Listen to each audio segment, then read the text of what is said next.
One man is being victimized by our own government. One man whom they fear, yet whom millions love. One man who is willing to take the poison arrows of lawfare. One man whose voice has been taken away by a corrupt judge operating in a corrupt system. One man who has been ridiculed and insulted. One man who refused to back down.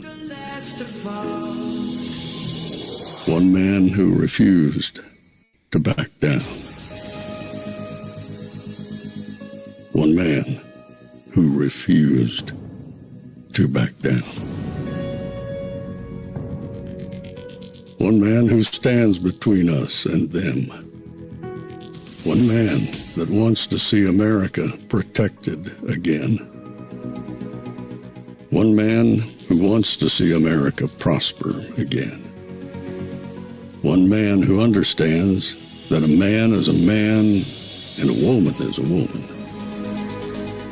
One man who understands and protects the blessing of life. One man who wants to restore American exceptionalism. One man who once again wants to make America that shining city on a hill for all to see. A place where all the people of the world glowingly set their eyes upon. America. One man who unashamedly wants to make America great again. That one man is Donald Trump.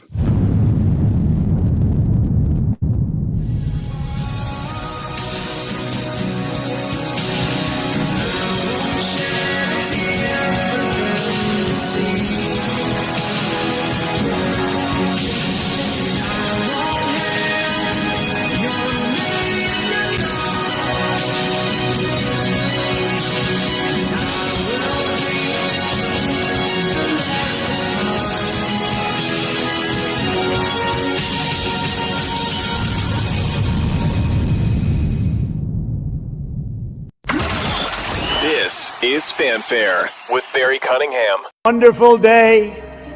We celebrate our history, our heroes, our heritage, our great American flag, and our freedom. Every American heart should swell with pride. Every American family should cheer with delight. And every American patriot should be filled with joy. Because each of you lives in the most magnificent country in the history of the world. We will proclaim the ideals of the Declaration of Independence, and we will never surrender the spirit and the courage and the cause of July 4th, 1776. That was rather short, but I thought it was pretty cool. He put that out, Donald Trump put that out earlier today to commemorate the 4th of July. So, welcome everybody to the 4th of July first show. And you're like, what do you mean first show? Well, it appears as though we will indeed have two shows today. Here's why. First show right now is going to be, there's like a military picnic with the B-2 and fighter jets flying all over, and he's going to sign into law the big, beautiful bill. And then tonight at 9 o'clock is going to be the fireworks display. And I'm like, I'm sorry, I'm not going to make it. We're not going to be able to do it.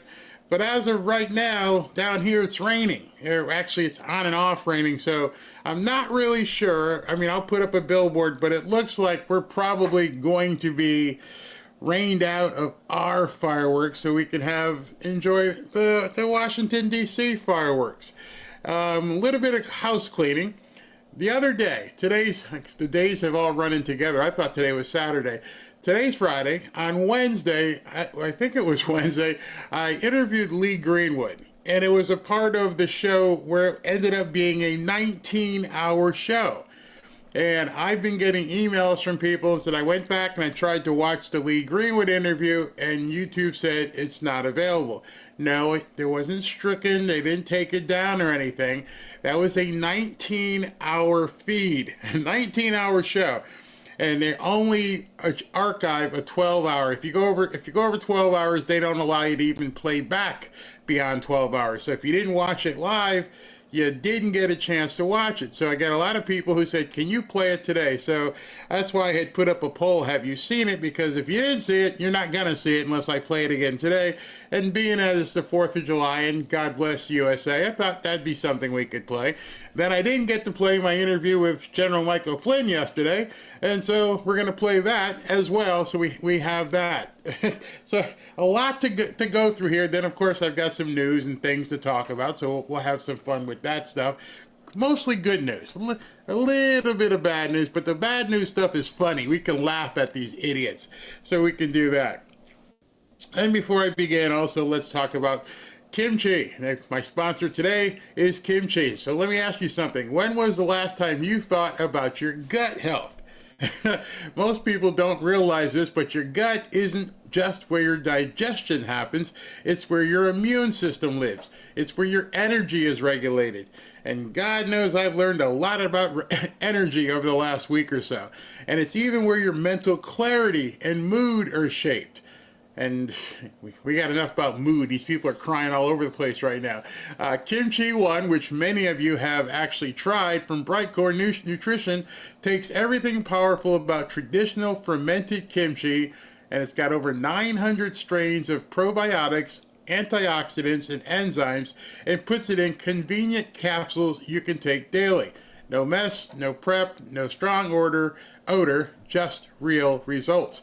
You can expect to feel more energized, clearer mentally, and have smoother digestion. I hope you guys realize, since the cat's out the bag, I'm 64. And people say, Barry, how do you do it? Because I watch Trump, and I'm like, that man's 78, and he's running like this. I can run with him. I used to be an athlete. I can do this. I just have to eat right, get good sleep, and of course, take supplements that help me be clearer and help my gut digestion and all the different things that kimchi does. Over time, you'll even notice a difference in your skin and hair. I don't really have much hair, but anyway, and we know that's true based on real science. Kimchi has also been shown in clinical studies to reduce the risk of obesity and support healthy blood sugar and improve metabolism. Kimchi One is non-GMO, all-natural, dairy-free, gluten-free, and 100% made in the USA by a company that truly believes in wellness and integrity. Right now, you can get 25% off with the code Barry at mybrightcore.com, Barry. You can see that down here. But for an even better deal, and I would suggest this, call them at 888-418-6738 for up to 50% off. They'll give you some education on the product, free shipping, and even a free bottle of vitamin D3 with your order. And then they'll tell you why vitamin D3 is so important. So do something great for your health today. Again, that number is 888-418-6738. So in addition to that housekeeping about Lee Greenwood and 2 shows, I have to this is Friday. Some of you guys may have already seen this, but I just want to say thank you. I don't know. You guys are amazing. There are a lot of people with much, much, much bigger quote subscriber bases than me, and one of the things I've been taught by the people at YouTube is that subscriber bases don't mean diddly. Those are vanity numbers. Oh, you got 5 million subscribers. Doesn't matter.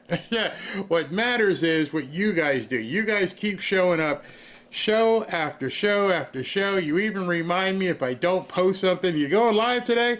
And what matters is the amount of people who watch. And YouTube posts a weekly report as to the top podcasters in the entire United States, including sports, entertainment, and news. And so I'm battling against some really big names, as you can see here. Number one, of course, is Joe Rogan, and then you've got the big liberal podcast, The Midas Touch, and on, 48 hours. But if you go way down here, not way down here, we've even gone up higher than before. We are now ranked at number 43. Number 43. So I'm going to play the applause button, but it's not for me. It's for you guys. You guys... I show this stuff to Robin. She's like, "Are you kidding me?"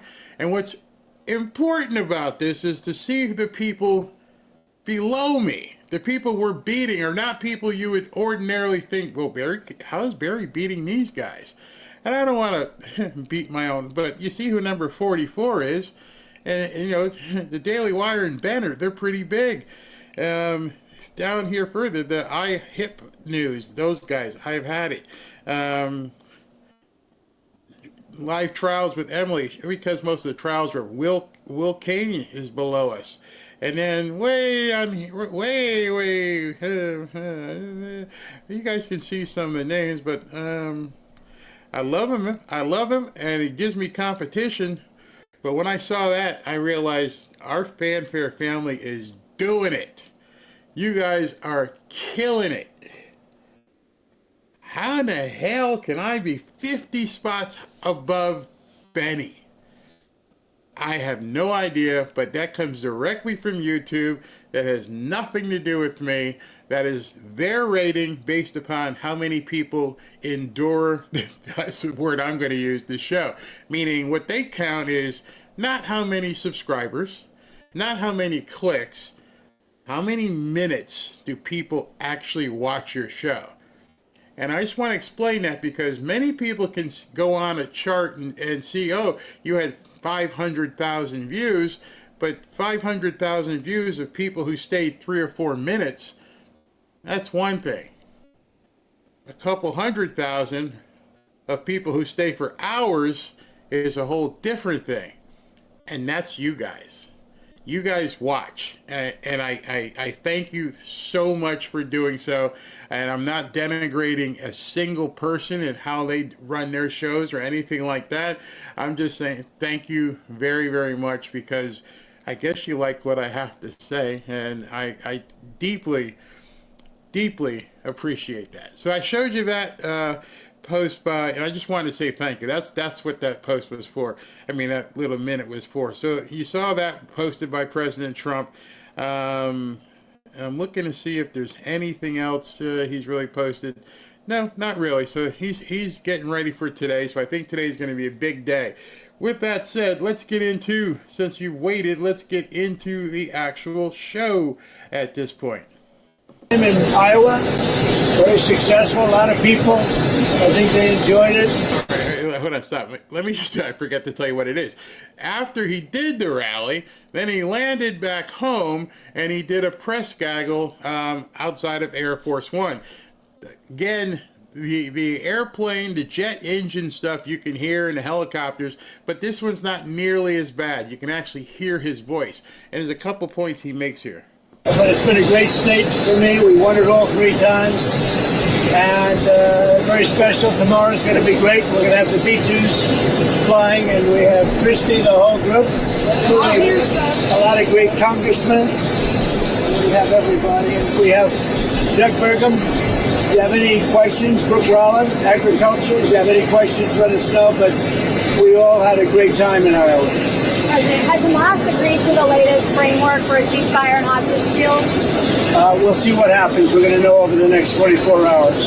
Mr. President, you had the best border numbers in the month of June in the country's history.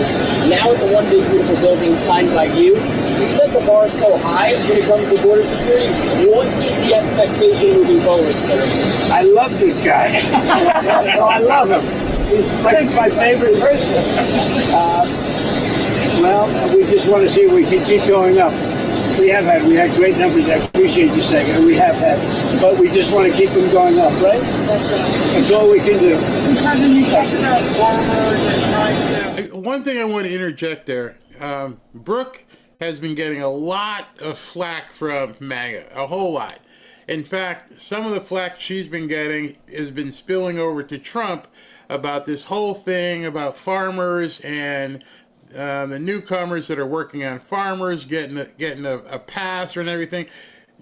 I want you guys to understand, because it even happened yesterday with somebody in the chat, and somebody said in the chat, they're saying this.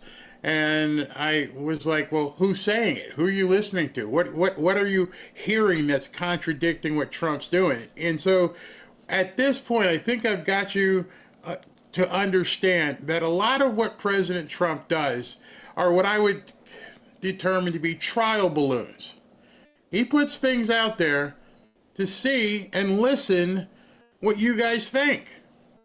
You're going to hear when I play the Michael Flynn interview, and he says the exact same things. He does. He listens. He watches. He uses social media the way it's supposed to. It's a voice of the people.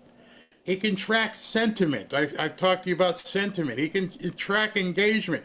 He's probably getting reports. And so you saw what the law is, meaning the one that's getting signed today. There is no law. There is no proposition on the table as of today, as of 3:46 right now. There's nothing that says that newcomers are going to get a pass. Everything he's talking about the farmers, he keeps saying, he tells you, we got to do something about the farmers. Not we've done something about the farmers. We got to do something. We got to see if we can keep them floating and see if they can vouch for the newcomers. He's telling you, let me know what you think. So I don't want you to be confused and think there's some law, executive order, or anything that's been done yet about the newcomers that work on farms. Your job is to let him know what you think. Post about it. Hey, no, I want them all gone. I don't want to cut out for the people that work on farms. I don't think that's fair. I think that whatever it is you feel, don't get angry, get communicative. Spit it out, type it out, let people know. At him. When I say at somebody, at real Donald Trump. So as you're posting, people are seeing it. At, what's her name? Caroline Levitt. No, don't do this, Caroline. Don't listen to this. We don't want it. If that's how you feel. Or if you feel the other way, this will be okay. But right now he's in the study compilation mode. And he's letting things out there and he's letting you guys know and say, okay, respond. So a lot of times when you hear Donald Trump speak, he's waiting to see what the response is. Obviously, he's got his close people. What do you think? What do you think? What do you think? And of course, then the other one, probably the most important one, hey, Melania, what do you think? Okay. Hey, Barron, what do you think? He probably has his really close-knit, between them. But you count. So if he's saying something you don't really like, tell people. Tell him. @ symbol. Don't hit a period. Don't put a letter. Don't look for engagement. If you want to hit somebody up, start your post on X with the @ symbol. It goes directly to them. I mean, not necessarily that they're going to see directly to them, but it's not going to get lost in a sea of other tweets. It's a direct message to the person who's monitoring that feed. Just wanted to say that. Can you talk a little bit more specifically about you making legislation? Yeah, I'll let my agricultural genius talk about it. Thank you, sir. Yes, we have been hard at work. The president gave a directive that the farmers needed to make sure they could farm and do their harvest and milk their cows. So Stephen Miller, myself, the top team in the White House has been working on, including Secretary Noem, including Secretary Chavez Schumer, on the H-2A streamline, the current visa system that allows seasonal workers in. So we are hard at work. We've already made some changes. We're going to make it cheaper, more efficient, and more effective for those farmers. We will have a 100% legal workforce very, very soon. Thanks to President Trump's leadership. Good answer. Okay. You heard her say, we've been working on this. It's not done. We don't even know what the finalized thing will be. So now, it's up to you. You heard him say, hey, Brooke, tell him what you got. She tells everybody. She even mentioned the actual proposal numbers that you could include in your response to President Trump. He is a people's president. He's listening to what you have to say. Right? Mr. President, Yes. we're 10 days away from the anniversary of your assassination attempt. Do you know any more now about the assassination attempt than you do then? Well, the FBI was in the other day with a lot of people, including the Attorney General, who's doing a great job, Pam Bondi. And I'm very satisfied. They gave me a complete presentation. I was very satisfied. There's a report that you held a secret meeting today with a Saudi official. Are you any closer on expanding the Abraham Accords? Any news? Yeah, we are. It's one of the things we talked about, the Abraham Accords. Now that Iran has been taken out in terms of a nuclear threat, and they have been completely taken out, at least for a very long time, I think a lot of people are going to be joining the Abraham Accords. There are 4 Greek countries already, but we're going to have a lot of people, I think, joining the Accords. All right, so the Abraham Accords is basically bringing the Muslim world together with Israel and trying their best to, get things correct over there so it's not just war-torn all the time. So they're working on that. Of course, the media doesn't even talk about that. That is monumental. If you can get these people to lay down their swords and stop trying to kill each other, that's massive. Some polls have shown the Big Beautiful Bill to not be very popular. I'm wondering, how confident are you in being able to sell it to the American people? Yeah, I think it's very popular. It does many things, but one of them is the biggest tax cuts in our country's history. And that alone makes it very popular. The only poll that was done was a Democrat poll, and the last 2 have been a little bit controversial things, but good things for the country. The tax cuts alone, so it's the largest tax cut in the history of our country, and that alone makes it very, very popular. Mr. President, can you talk a little bit about your expectations for the celebration next year? Obviously, a bit of a preview tonight. We talked about the Patriot Games. You highlighted a possible UFC title fight at the White House. What are your expectations for the celebration next year? Well, I think it's going to be a great celebration. It's going to be as big a celebration as we've ever had. And remember, we have the World Cup and we have the Olympics also. So we have that, plus we have 250. I think it's going to be a wild time. It's going to be a great time for this country. It's going to be the golden age. Thank you. What's next for Russia and Ukraine? Are you speaking to Zelensky tomorrow? And what are you hoping I'm to do? speaking to President Zelensky tomorrow, early in the morning, and I'm very disappointed with the conversation I had today with President Bush, because I don't think he's there. I don't think he's there, and I'm very disappointed. Well, it's not. I'm just saying, I don't think he's looking to stop. And that's okay. This is Biden. This isn't me. This is Biden's war. It wouldn't have happened if I were president. It wouldn't have happened. So, in one way I had to get too involved because it's Biden's war. And I got stuck in the middle of it, just like I did with immigration and a lot of other things that they screwed up. But I was not happy with the conversation. President, a couple weeks ago, you said that you were on the cusp of a historic settlement with Harvard University. What's changed since then? Do you think you're closer to an agreement, or do you think Columbia? Nothing. I think we're going to probably settle with Harvard. We're going to probably settle with Columbia. They want to settle very badly. How much? There's no rush. A lot of money. I want to jump in there. Watch military planes on time zone, whatever that means. I want to jump in there because one of the things that I think a lot of people are missing, and they're missing it because these companies, these universities, they're changing their way away from DEI. And one of the things reasons why I think this is happening is he just said a lot of money, which tells me these companies knew they were going to take a hit when they put this DEI crap out there. They knew they were going to be in trouble. There was a study yesterday or 2 days ago that Jaguar lost 80 to 90% of its revenue when they put out that stupid woke ad. And you might say to yourself, why were these companies doing this if they knew they were going to take a hit?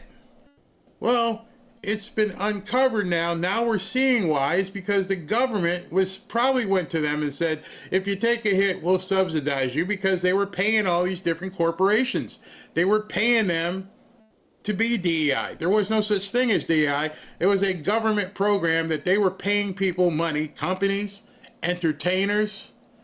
Everybody was getting paid to push this agenda, and they just started taking the checks. Now the money's getting chopped off. And he's coming after them legally saying, this, you can't, and they're completely acquiescing. They're settling. So, I mean, the University of Pennsylvania not only settled, but then they said, we're sorry publicly that we ever did it. And then, oh, by the way, Leah Thomas, yeah, your name's Frank, and give us back those medals. It's not just an apology. It's not just a stop. It's a complete change of the way they do business. So Harvard and Columbia, you're on the clock. I wanted to ask you about one of the words you used during your speech, Shylocks. That's widely viewed as an anti-Semitic phrase. Do you intend for that word to be used? No, I've never heard it that way. To me, a Shylock is somebody that's a money lender at high rates. I've never heard it that way. You feel it differently than me. I've never heard that. All right, so they thought that was a gotcha. And to me, that was President Trump doing a specific Harrison Ford moment in Clear and Present Danger. Don't back away for it. Don't give them any room for it. He repeated the word. He said Shylock again and said, no, where I come from, he comes from New York, it's people who lend out money at a very high usurious rate. Shylock, loan shark, however you want to put it, the reporter tried to trap him into it being anti-Semitic. Lose your feelings. We're not in the feelings business anymore, lady. Yeah, that was the Biden administration where everybody got offended. Now, we're not doing that anymore. That game's over. Forever. Anything else? President, what do you make of the deal that your lawyer struck with CBS's parent company? Can you talk about that? And have you had any conversations with Larry Ellison about expectations you might have for Skydance and TSAs that they would run should they take over Paramount? Well, Larry Ellison's a friend of mine. He's a great guy. I think he's the buyer. But we did a deal for about $16 million plus $16 million or maybe more than that in advertising. So it's a combination of 16 plus, 16 plus. So it's like 32 to maybe $35 million. I think that what they did, and this has nothing to do with Larry Ellison. I think he's going to run CBS really well. And I think he's making a good deal to buy it. I think he's got a son who's a fantastic young man too. But what they did was incredible. They took an answer from Kamala just the day before the election, and it was a horrible answer. And they took the answer out in its entirety, and they put another answer in, a different answer. That was a different part of the interview, because the answer she gave was so bad, it was like election threatening. And I've seen it all, but I've never seen that. Nobody has. And we understand that was done in other locations also with respect to answers. But think of it. One of the most important questions, maybe the most important question, she gave a horrible answer to it. So they took an answer from another part of the interview and they inserted it. Nobody's ever seen that before. So I think they made a wise decision to settle. And is that $16 million for the ads? Is that part of contingency for your administration to approve the merger or the sale of the company? No, that has nothing to do with that. This is totally separate. This was when I was running. This had nothing to do with what was taking place in government. This is when I was running. This was essentially the night before the election. And they did this, and we thought it was despicable, actually. All right, so quick explanation just to catch you guys up if you're not familiar with this. You've probably by now seen or heard of the interview that Kamala Harris did with CBS, actually 60 Minutes. And she flubbed it so bad. She completely has no brain. She is a scarecrow vice president, or rather was a scarecrow vice president. No brain whatsoever. And as they were asking her questions, her answers were so horrendous. Such word salad made absolutely no sense.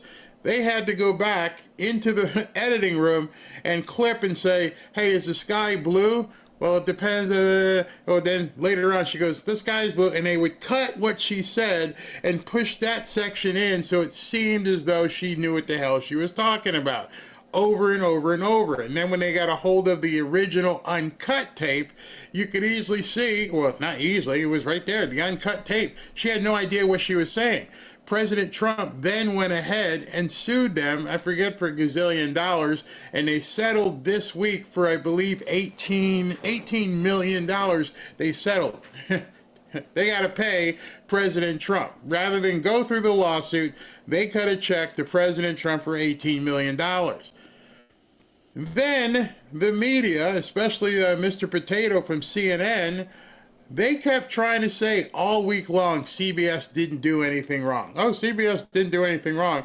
And as they were saying CBS didn't do anything wrong, they were telling the general public, oh, we do that all the time. That's how we do things. We edit it. We cut things out. Really? Really? He exposed what these people do. We knew it because we watched him cover up for Joe Biden. Oh, he's sharp as a tack. He's great. I've never seen anybody so sharp. They were lying the whole time, and now he's admitting they lie. But now he's admitting it because they got caught, and he's trying to back up CNN. One of the things I'm trying to figure out is, after what we've just seen with the big, beautiful bill, and with them all saying, oh, we're all going to die and everything else, the Democrats have zero credibility. Matches their integrity. What about the media? How is anybody tuning into these idiots and listening to anything they say? What kind of a stunted mind would you have to have at this point when you're looking at this stuff over and over? We're going to die, and his tariffs aren't going to work, and blah, blah, and then you keep seeing it work. Can't tell you. On tariffs, for countries that don't get a letter right away and that you haven't made a deal. So we're going to start sending letters out to various countries starting tomorrow. We'll probably have 10 or 12 go out tomorrow. And over the next few days, I think by the 9th, they'll be fully covered. And they'll range in value from maybe 60 or 70% tariffs to 10 and 20% tariffs.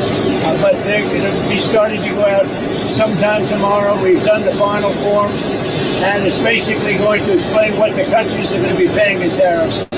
And it's very important. It's a lot of money for the country, but we're giving them a bargain. Because if I went by the true deficits or by other ways of measuring, it could be a lot more. We don't want to. I don't want to stretch it too much. We want to keep it pretty reasonable. And I think it's very reasonable. Okay, so in addition to this week where CNN and everybody were amazed at the economic numbers that came in thus far, this is before he hits all these other countries with what they're going to have to pony up. So when he says the letters, there's a whole swath of countries that are next in line. This was today, so I guess tomorrow, or rather, this was last night, what you're watching. So I guess today in the office, they sent out a bunch of letters to a bunch of countries around the world and said, this is what you're going to have to pay us to do business in America. They don't have to accept it. They can say, no, we don't want it. But if you don't, here's what you're going to have to pay, which means even more revenue for the United States. Again, looking at that equation, growth plus tariffs. Tariffs. Here comes some more. Here comes a bunch more tariffs from these other countries that have to pay into this. So we're going to see probably bigger numbers in the next 30 days when those kick in. Yet everyone's like, they don't work. Yeah. You'll be sending those letters to first. We're going to be sending to, well, you're going to see tomorrow. I'd rather give it tomorrow. But we have probably 10 to 12 tomorrow. And then after that, we'll be sending 10 or 12 a day. And as we get along, as we get to the smaller countries, we're pretty much going to keep the tariffs the same. Are there any countries that will have a little flexibility with that deadline? Not really. Okay, so I'm only repeating it because I know the sound is kind of tough. And so he's like, we're going to send out a bunch today, and we're going to send about 10 or 12 per day for a while. And it's like, what you're going to have to pay us. It's funny they asked about Shylock, and now you're seeing exactly what he's talking about. You're going to have to pay me. And a lady says, is there any flexibility here? Nah, not really. Pay me. F you, pay me. I love it. Start to pay on August 1st. The money will start to come into the United States on August 1st, okay, in pretty much all cases. Thank you very much, everybody. All right, so that's what I said. I said within 30 days. Actually, yeah, it's within 30. Today's the 4th. So within 30 days, we're going to start seeing more money. So the economic numbers that people are going to report are going to go up once again. It just keeps getting better. He's stacking this stuff, and as more comes in, and that's what they're going to do. Let me take a few comments here. They keep forgetting to mention that the tariffs they imposed on us was way more than what we had on their end to start of all this. Yep, it's coming back to us. What's this? Are all the tariffs going to the External Revenue Service? I think that's the idea. Who is the dark-haired woman next to Trump? That's Brooke Rollins, the agriculture secretary. Most people don't even understand. What's this? Most people don't even understand the purpose of tariffs, nor that other countries already had them. Yep, they charge us, and it's been a one-way street. We haven't been getting the money back. Let's see here. Per X, who is Caesar? Julio Cesar Chavez, Mexican boxer who got not to be deported. They grabbed him. They already got him, and they say he has ties to the cartel. Let's see what else we got. This summer is going to be wild. Wild Child setup failed to do its work. Huh? I don't know what that means. If given the chance, President Trump will have our nation's debt free before he leaves office. I believe that as well. I believe that what we're seeing is really going to change some things that people haven't seen in quite some time. We have been the ones that other people have been charging. Everybody's been charging America because you don't want American products in your soil because your economy is not strong enough to withstand what America can bring to your country. So they've been charging us and we haven't been charging them. President after president after president. That's why it's very hard for them to even understand what the heck is going on, because they just haven't had the opportunity to see it in practice. And now they're seeing it in practice and they can't figure out how it's working. They never thought it would work, and now billions and billions and billions of dollars are coming into the coffer, and they're seeing the growth as well, and those two things together are he said it, rocket ship. So let's continue so you can hear some more of this rocket ship stuff. Where did I have that? Hold on one second.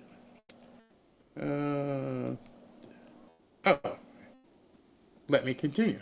I have it right here. It's like I thought I had something about the rocket ship. Here we go. Look, this bill is going to put jet fuel into the U.S. economy and give us the greatest economy any of us have ever seen. Last time we gave you 3% growth and $6,000 into the pockets of the typical family. We're looking at growth much higher than that and more than $10,000 going into the pockets of the typical family because of the... Remember, the typical growth has been less than like 2%. And this guy's sitting there smiling going, we're about to blow the doors off you. You ain't even going to believe what's coming. We're putting more jet fuel into the rocket. Not that rockets use jet fuel, but you know what I'm saying. And so I tweeted today, I'm like, this isn't a spectator sport, people. If you see what's happening and you can just gauge how they're putting all this together, and this guy's like, here's what we're gonna do, and so far in 6 months, everything he has said he wants to do, this is Kevin Hassan, has basically come out and said, we're gonna do this, and then it happens. So it's up to you whether you choose to stay in the bleachers or you want to get in the game, because at this point, the rocket ship is about to go off. Incredible effects of this bill. The thing that I like best about the bill is that there are direct and indirect tax benefits that are very, very easy to understand, so that it'd be almost impossible for anyone to disagree that this is going to be great for the American people. So, for example, if you don't have a tax on overtime, then the 90 million workers out there that are hourly workers in America aren't paying tax on overtime. You don't have to have some fancy Laffer theory about what's going to happen. We're going to say, hey, there's no tax on their overtime. Same thing with no tax on tips. Same thing with no tax on Social Security benefits. And so what President Trump has done is he's taken the really powerful supply side stuff that he had in the previous bill, and he's doubled down on stuff that has really clear direct benefits for blue-collar workers. And that's why we're so confident that this is going to be a real blowout for growth. It is all right, so I've been telling you, I may sound like a broken record to some of you, because I've been so,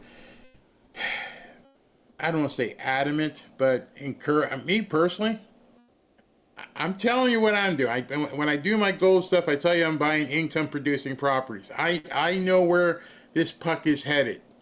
It now, like he said, it's starting to become easy. You can start to see where things are going.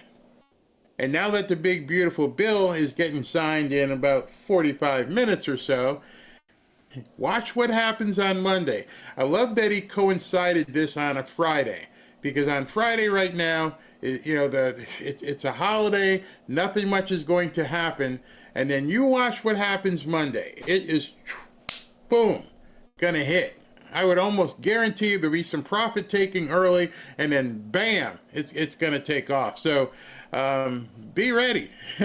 and the other part about it is, I can't even comprehend what's in the second tab.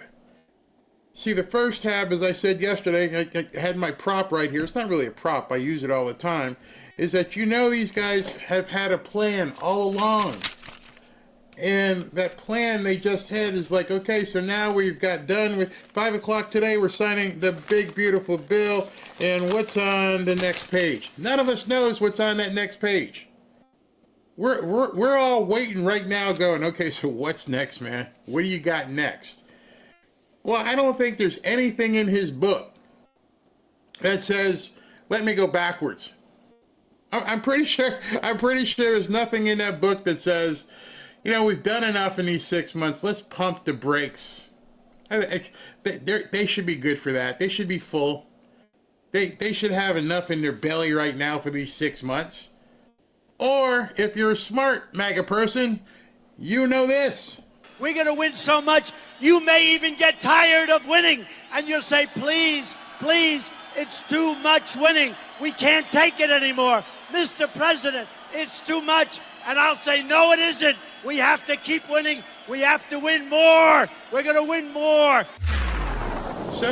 So if you believe that, you're going to keep winning more, you know that July 7th and into the future holds even more for you. He's not sitting back today going, hey, let's go watch some fireworks and let's watch some jets fly around and I'm going to go home and go to bed now, okay? I'm done. And I'll see you guys, 2026. You think that's going to happen? Or you think Monday morning he'll be in there bright and early getting ready to kick some more butt? Remember something from last week, which I haven't forgotten. I'm still waiting. Whatever day it was, they've all run together at this point. On his schedule for the day, there was supposed to be executive order signings like at 2:30 or 3 o'clock. Those never happened. Those executive orders never got, released. They may have been signed. They haven't been released. Nobody knows what's on these executive orders. Think to yourself, remember? I showed you the schedule. Monica posted it. It was on the different websites. 2:30 today, executive orders. No executive orders signing happened. And I'm thinking he pulled it back because of the big, beautiful bill. Let's not muck up the waters here. And so I would be almost surprised if Monday we don't see on the schedule reinserted executive orders being signed.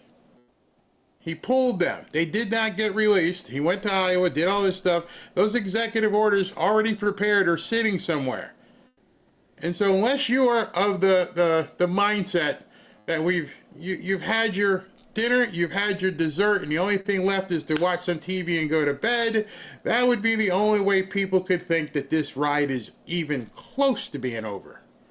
But knowing him and seeing the people around him, Scott Bessent and Kevin Hassett, and how they're smiling like canaries, the cat ate the canary, there's something coming. There's more to come. And stop being a spectator. I'm sorry. That's all I got to say. Don't be a spectator. If you can afford to do something, do it. It's about to go. They're going to go off.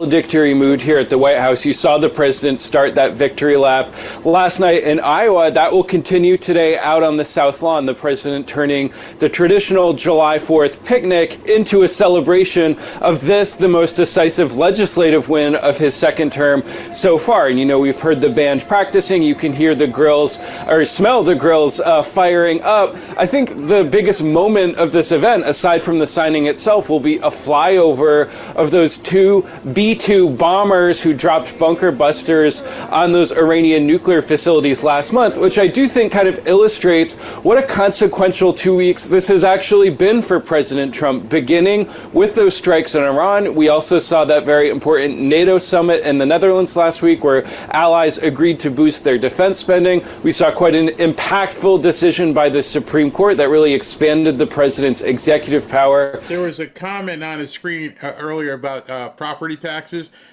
He mentioned that today as well, that he wanted to do a national repeal of property taxes and get governors and mayors and stuff to begin repealing that, which then is also going to blow the doors off of Florida real estate. I don't know where you live, but Ron DeSantis has already been talking about that and getting ready to push it. So imagine not ever having to pay property taxes again. You buy your house, your property, whatever. I don't know if it's going to extend to investment property or commercial, but imagine buying your house and never having to pay property taxes. Hey, I bought it. I own it, right? Why am I paying taxes every single year on something I supposedly own?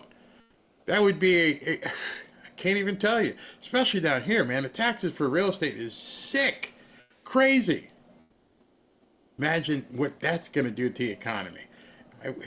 What if that's one of the executive orders on Monday? No property tax on real estate.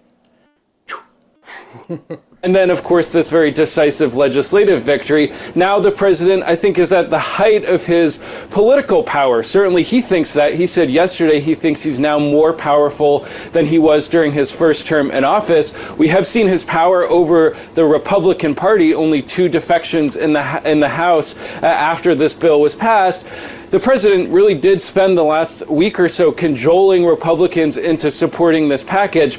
That process is now over, but an entirely new process will now begin. The president really working to sell this bill to the American people. You know, whether you're for this bill or whether you're against it, most people agree that it will now form a big part of the president's domestic legacy. And I think the work now is to define what exactly that will mean. I don't know how you can say that when he's just keeping campaign promises. Let's go to the immigration issue. The border is shut down. No one is coming across the border. 4 years, 12 million illegal immigrants pouring across this border. Within 6 months, Donald Trump has it shut down. That's keeping campaign promises. When does that ever happen in this country? Is it keeping the campaign promise to say over and over again you won't touch Medicaid and then you take $1 trillion from Medicaid? Oh, I'm sorry. And just in the last few days... They can't take it. They can't take it. Oh, my God. You're going to take it from who? Even Gavin Newsom posted something today. Oh, all these people are going to be taken off of Medicaid. Whoever these people are.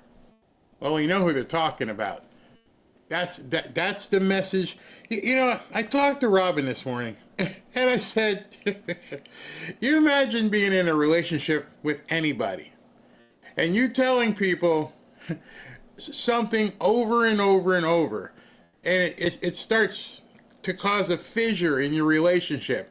And then the only way you're ever going to fix that fissure is if one day you say to the other person, okay, it didn't work, my fault, I'll change my ways.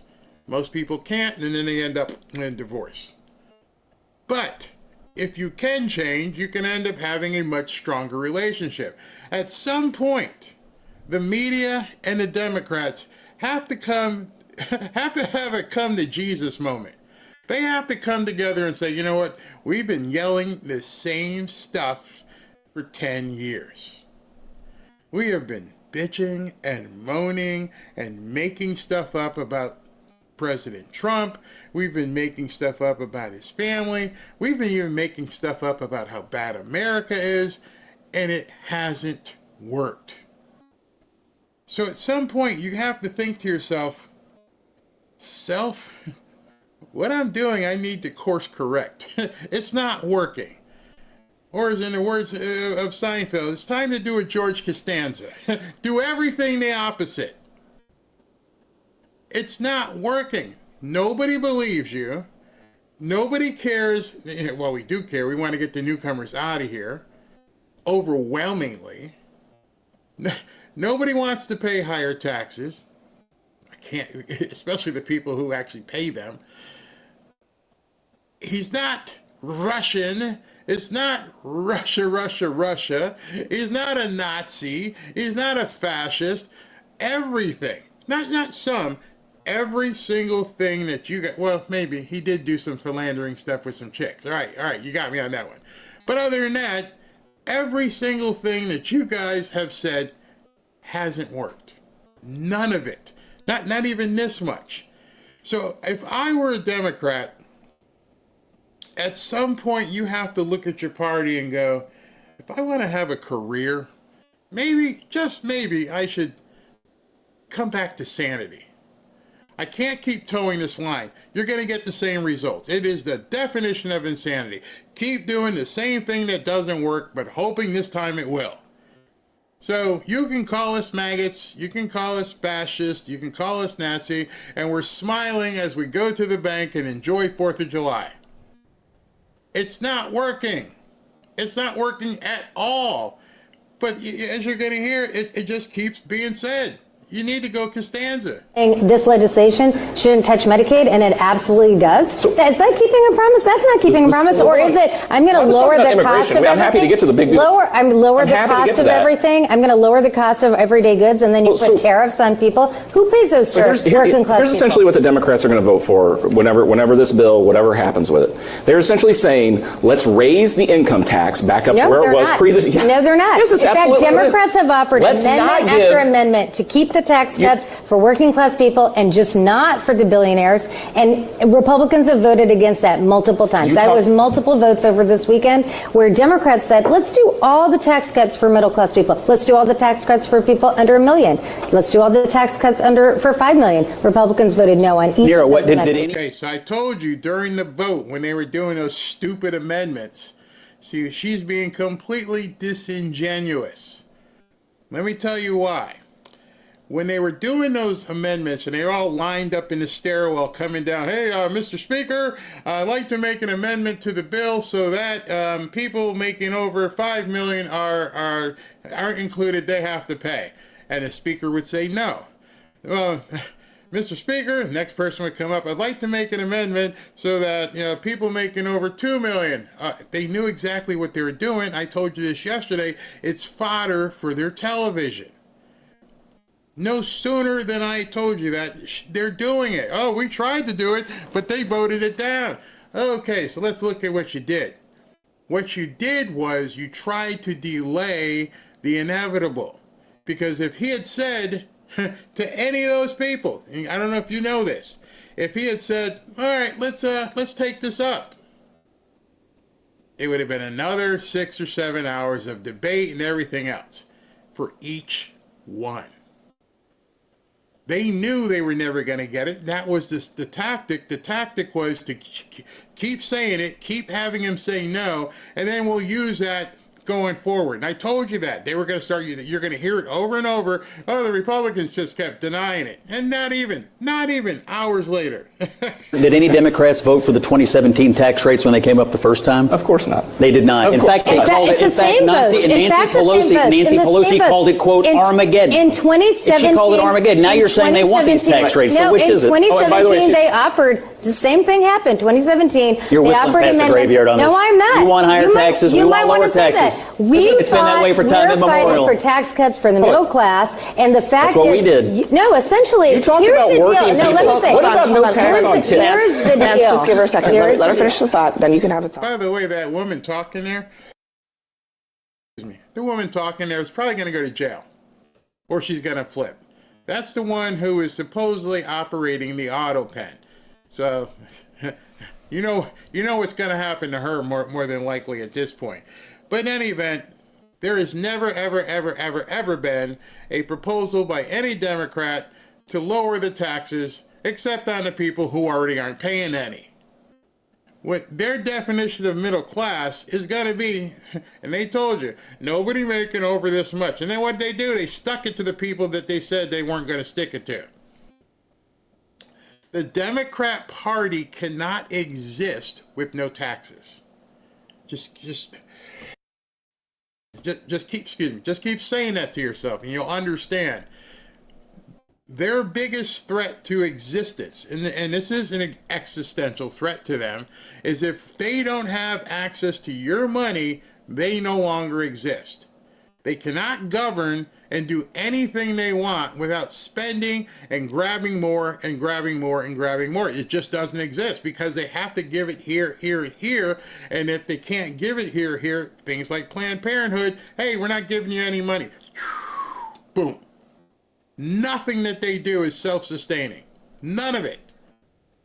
So, yes, they do want to keep taxing, and the reason why the Republicans are saying no to having even rich people pay less is because we don't want to continue this way of doing business. We don't want anybody to pay taxes. And some of you guys are like, wait a second. How could they not have to pay taxes? Follow along with the script here. Growth plus tariffs, increased financial stability in the economy with people buying, the less the tax burden should be. They understand what Trump's trying to do. They know their existence is based upon continued taxation. So the only thing they're trying to do is touch at heartstrings right now. Oh, these Medicaid people are going to die, and this is going to die, and little Jimmy on crutches. They have nothing foundational. Talk to me about what it does for me. See, that's the problem with Democrats is that if you have a conversation with them, they're talking about somebody else. Talk to them. Talk to a Democrat and say, listen, what do you have in mind to help my life, me and my wife, have a better life? Can you tell me? Well, we're going to help. No. Bring the conversation back. What are you going to do for me? There's no answer. It's always somebody else. Always. Even when they're doing their hearings and they're talking about a single person. Well, I talked to a constituent, Emily, and Emily says she might not be able to get her insulin, and oh my gosh, what could happen to Emily? What about the 99% who aren't Emily? What about them? What about me? What about you? Anybody want to talk about us? Huh? What about me? Tell me a policy that helps my life get better. They can't do it. This legislation takes health care from 17 million people. No. 17 million people will have fewer people will have health care after this. $1 trillion for Medicaid in order to pay for tax cuts for the wealthiest Americans. You could actually just do the middle class tax cuts and not the tax cuts for billionaires, and just not do the Medicaid tax cuts and Medicaid cuts. You know what? And people would have agreed with that. That would have been 60-70%. We're never going to agree to give. We're never going to agree to give Medicaid to illegal aliens. It's not illegal aliens. It's not illegal aliens. To let people sit at home, able-bodied people. You don't have to take me. They don't want to listen. That's just it. And their objective is to talk over you so you can't tell other people what you're thinking. I want a government that's not just going to talk about the kids in Africa. I'm not being selfish, but more importantly are the able-bodied people who can achieve. That's not a bad thing. For them, wealth, or at least telling other people wealth is bad, but at the same time getting all kinds of wealthy. You know, if wealth was toxic, why in the hell are your donors? Why the hell are your athletes, your entertainers? Why is Nancy Pelosi rich? If it's such a bad thing, oh my God, it's toxic, and we don't need any billionaires, said the guy from New York. We don't need anybody except the ones who already are and giving you money. There's nothing wrong with trying to go for it. Every single day, I get up and say, what can I do better for my family? First and foremost, after the morning constitutional prayers, it's like, okay, what do I got to do today? Well, I got to take a break because I've been pushing it too hard. Take a nap during the afternoon. Let's go ahead and get a show on today. Let's go ahead and look at some real estate. Right before I came on, Robin and I are looking at houses. JJ, which we're doing a prayer meeting on Monday, JJ texts me and goes, hey, we got a deal coming. I got the stipulations, blah, blah, blah, blah. I'm working. I'm trying to generate more wealth for my family. Why is that bad? President Trump, the analogy I gave earlier, is why I do what I do. Because today, or rather over the weekend, tomorrow, whatever, he's not taking his foot off the gas. He's going to continue. So why do people say enough is enough when this man is like, we need to do this? Don and Eric are out there trying to buy more land or hotels. Everybody that wants to achieve should be allowed to achieve and encouraged to achieve. Never should people tell people pump the brakes. That's insane. On the DHS part, this is really important because this big bad betrayal bill is not disconnected. I posted this early. You're going to love this. I can tell you already, don't turn off the volume. Some of you guys, I mute when I hear these people. No, this one you might just want to turn up. You might want to do just the opposite. You may want to just clip this and go, oh my God, this is fantastic. Connected from what we're seeing with immigration on the streets. It actually supercharges ICE's activities in terrorizing local communities, in kidnapping and disappearing and deporting immigrants across this country.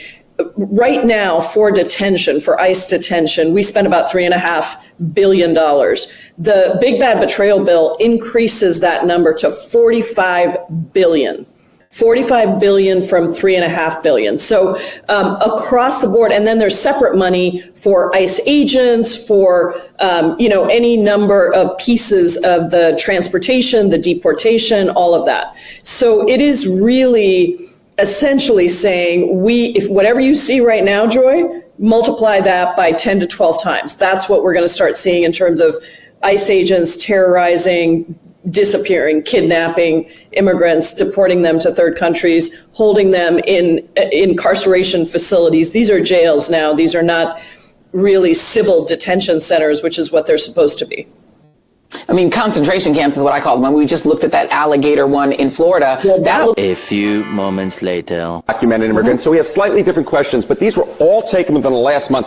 And there's real uniformity here. That's what I really think you see. You see real uniformity. Deported all immigrants who are here illegally. 55% of the New York Times. Marquette, 64%. CBS News, 57%. ABC News with a slightly different question, 56%. So what you're seeing essentially here is a very clear indication that a majority of Americans, in fact, when they're asked this blunt question, which I believe gets at the underlying feelings, do in fact want to deport all immigrants who are here illegally. There's no arguing with these different numbers because they're all essentially the same across 4 different pollsters. So if they say yes today-ish, How has that changed over time? Yeah, this is where I think you get very interesting. And so we'll take a look at that ABC News question in particular, because you can really see that there's been a massive shift from when Trump was first getting into office 8 years ago, right? Deport all undocumented immigrants. You go back to 2015, I'm going to come to your side of the screen, it was 42%. Hello. Go to 2016, it was 36%. Look at where we are now. This was taken at the end of last year,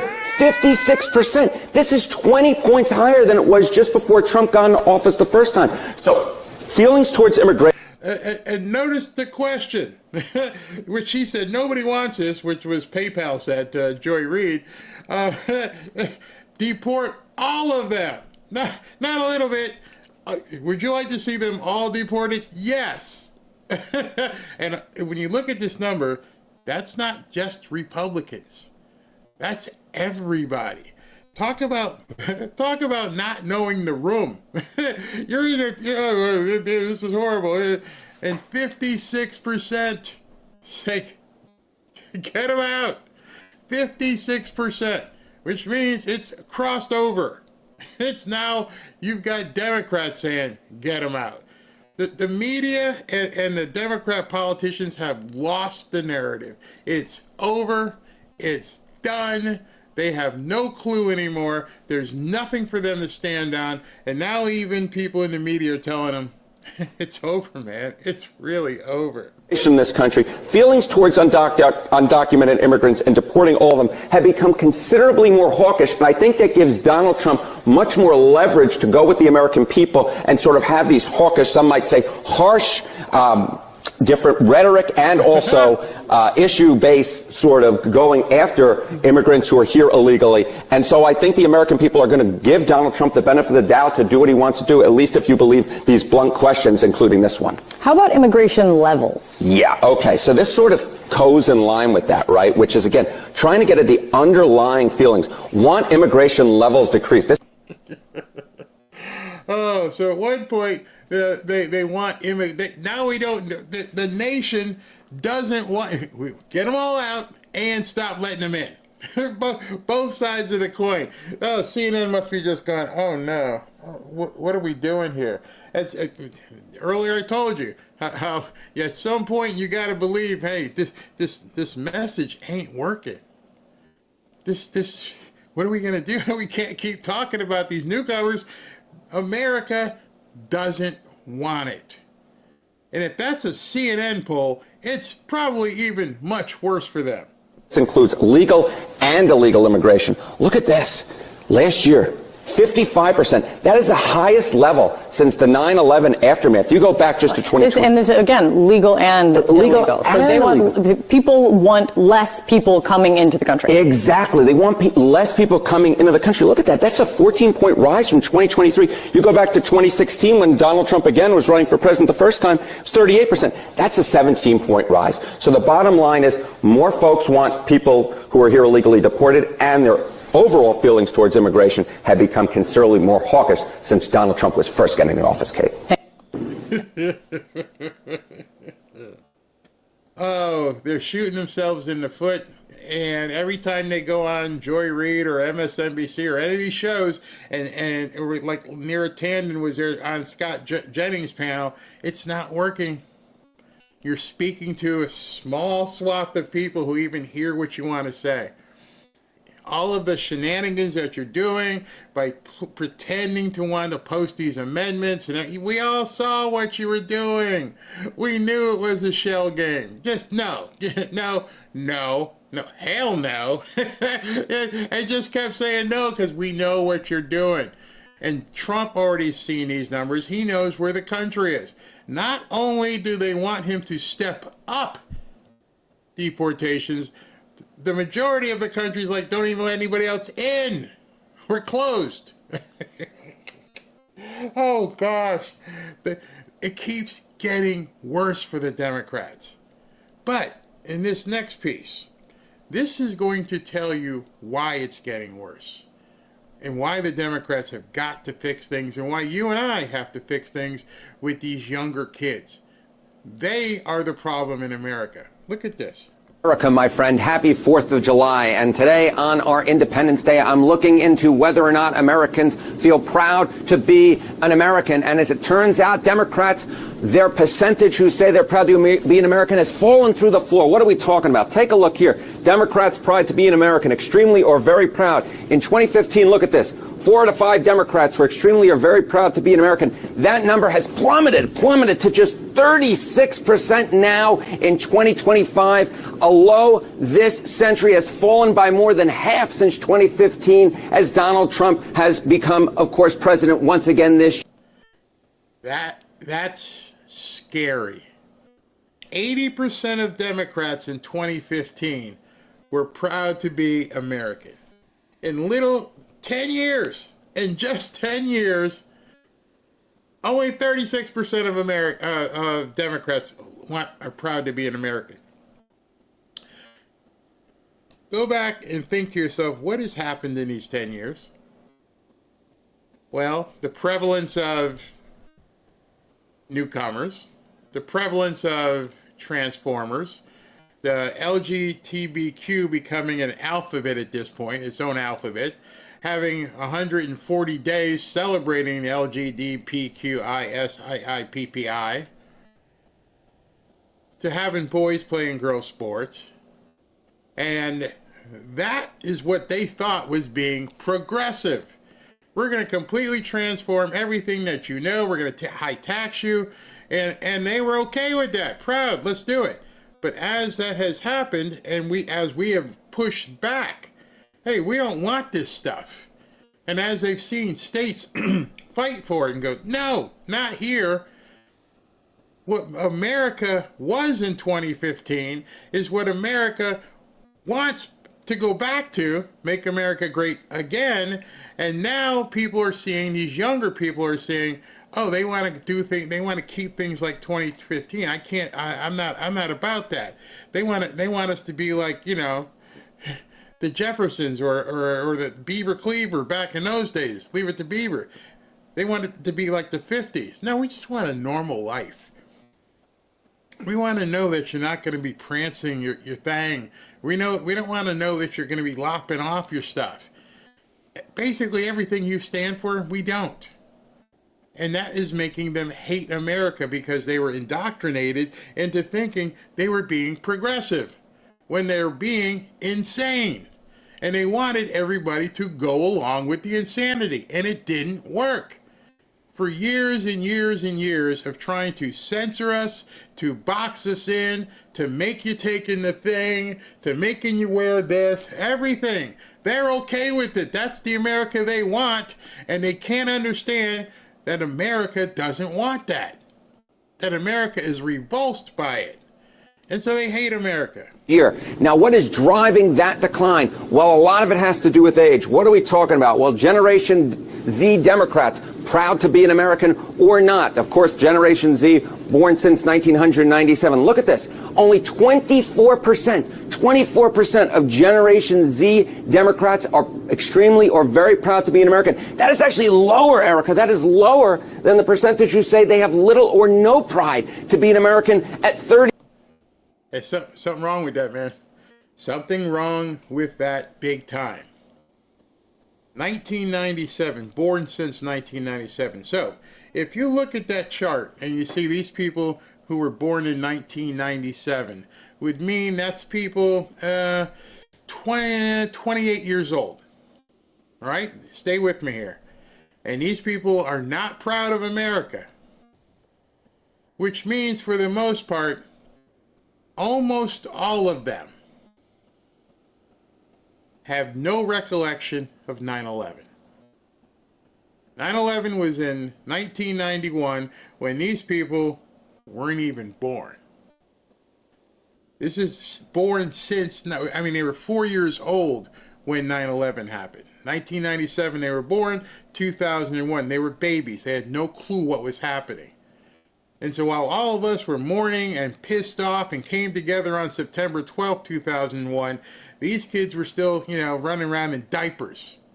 They don't know anything about really what happened to us. Even if they lost family members. It's like, you're 4. You're 4 years old. And as things progressed, as things evolved according to the Democrats, what happened was they tried to push that memory aside. They didn't want people understanding what these countries did to us or otherwise. So these kids that were born in 1997 that were 4 or 5 years old in 2001 who are now 28 years old. 28? Is that right? 3 years to 2000? Yeah, 28 years old.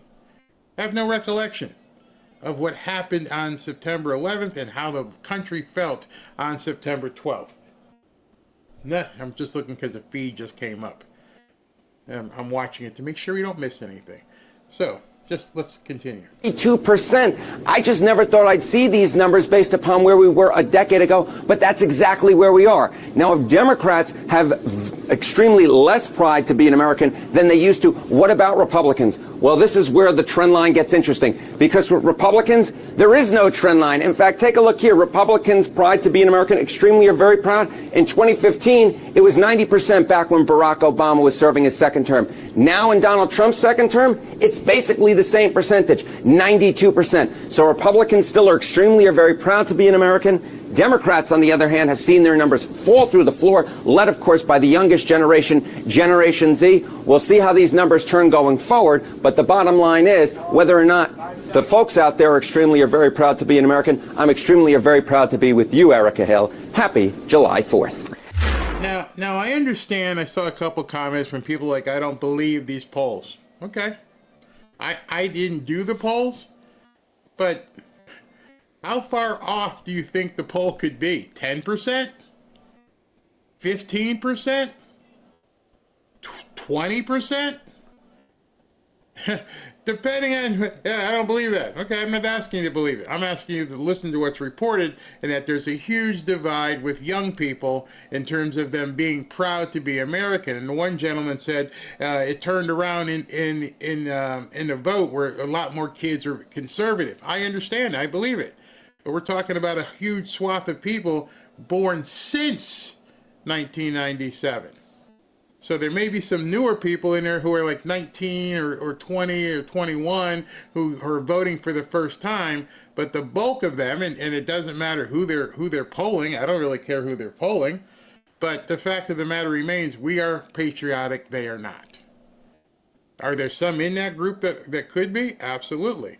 What do we got going on here? We're just checking the feed, making sure we don't miss anything. I'll show you real quick here. This is just a shot of the balcony, and President Trump has not come out. And so as soon as he comes out, I would assume he's going to speak there, and then he's going to go downstairs to a table, and then when he goes to the table, he'll sign, and then we'll see the festivities and go from there. All right, so I don't know how long he's going to be. They said 5 o'clock. So let me show you something as I lead into... See, Michael Flynn's interview is a little bit too long. So let me not get into much here because I don't want to start and then have to stop. Yeah, somebody mentioned Charlie Kirk. Yeah, his organization. But you're talking about a whole lot of kids. There's a lot more young people in these colleges and everything else than the ones that Charlie is working on, which is fantastic. Absolutely fantastic that he's doing that work. All right, looks like, here, let's see what they're doing.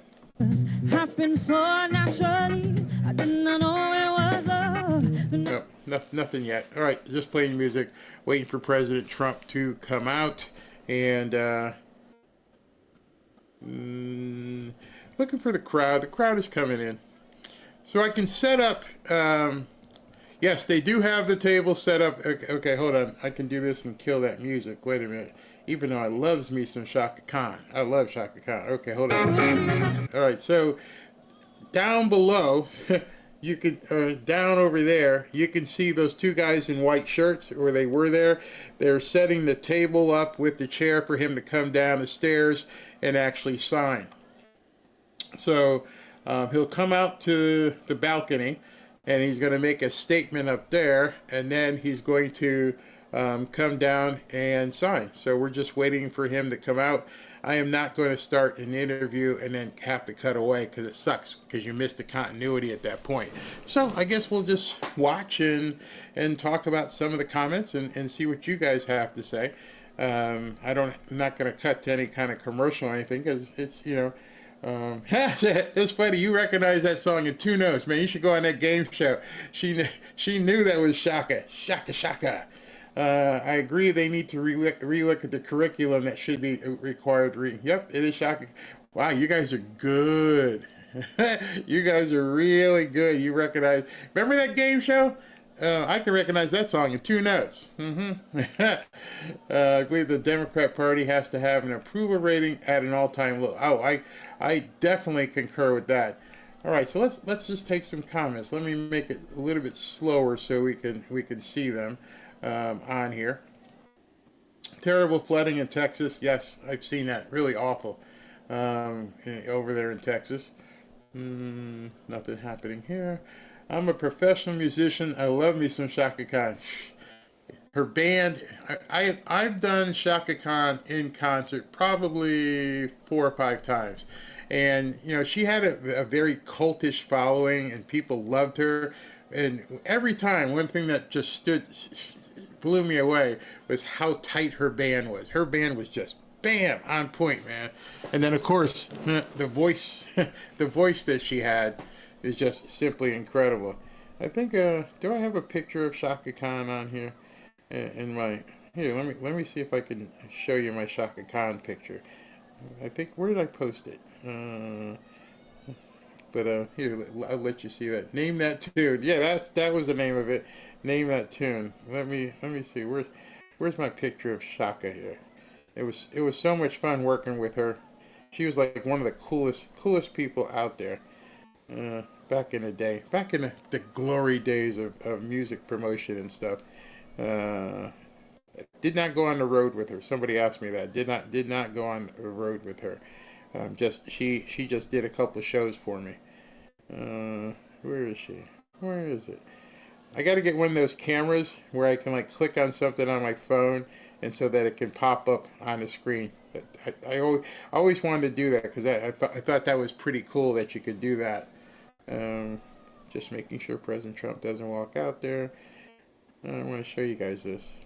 Deep in the annals of my former Instagram page, where I used to post a lot of this stuff, of trips and things like that. I don't even use Instagram anymore. I think it sucks. I don't like it, but I use it as an archive at this point to bring things up. Wow, going back years and years and years here. You ever go back in your Instagram and like look around and go, wow, did I post that like way back then? Yeah, where is she? I want to show you guys this. Anyway. Nope, he hasn't. Thank you for all your hard work and dedication to teaching people about the importance of the truth of the bill.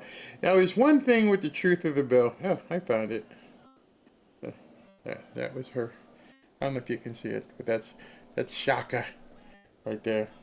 It's not focusing. Too bad. With the bill is that there are certain things in there that people are upset about or not understanding. And I think one of the things that Trump has to come out with, or have somebody come out and do a full explanation on what's going on. You can find it online. You got to do the work because, again, let me pull up this website and see if I can show it to you. I believe it's on the White House, but the whole thing with tax on tips, which some people are having they're kind of upset about it, is that it's not free. I mean, they're not going to give you zero tax on tips. I think there's a cap at like $25,000, which is still basically giving you I don't know why people would be upset with that, because that's giving you $25,000 tax free. don't have to pay taxes on up to $25,000 of tips, which is $2,000 a month, which is up to, what's that, $500 a week? Yeah, $500 a week. So, hold on. Let me pull it up and see if it's on here. The news, fact sheets. All right. You can go on here and look up the fact sheet for the big, beautiful bill. There's charts and all kinds of things that you can look at to see what these things are. All you've got to do is go to whitehouse.gov. Whitehouse.gov. And if you do that, you'll be able to see all this different things that are there. Social Security, there's a chart in regards to that as well in terms of where it kicks in. But I would always tell people, and I've told you, don't listen to other people, not even me. Go look it up. The only way you're really going to know, don't if somebody told me, screw somebody told you. You don't know what their perspective is. Go look it up. And the reason why you don't know what their perspective is they may be trying to tell you bad stuff. They may be trying to get you pissed off. And more than likely, it doesn't affect them. I'm not a server, so I'm not even looking it up because I don't really care. But I'll look up the other stuff on Social Security because that interests me because I'm starting to head that way. So different people have different points in their lives where that's going to make sense to you. I look at, I love the idea of no property tax because why? I'm in real estate. So whatever you're into, understand it's up to you to start doing what you need to do. And then if you don't understand, you can look it up and then still don't understand. Then you have to get clarity on what you're reading. But it's not just somebody saying something on television like she just did about, they turned down the amendment for, the $1 million and $2 million people, but she didn't tell you the rest of the story. Because one of those people on that set should have said, what would have happened if they would have considered that amendment? And then I think I would have asked her that. And I would love to her say, well, then at that point they would consider it. And what would happen? Oh, they'd have to take up debate. Oh, and do that again? Not likely. What are they doing here? Let me see if I can hit it without, if there's no music. There's something going on.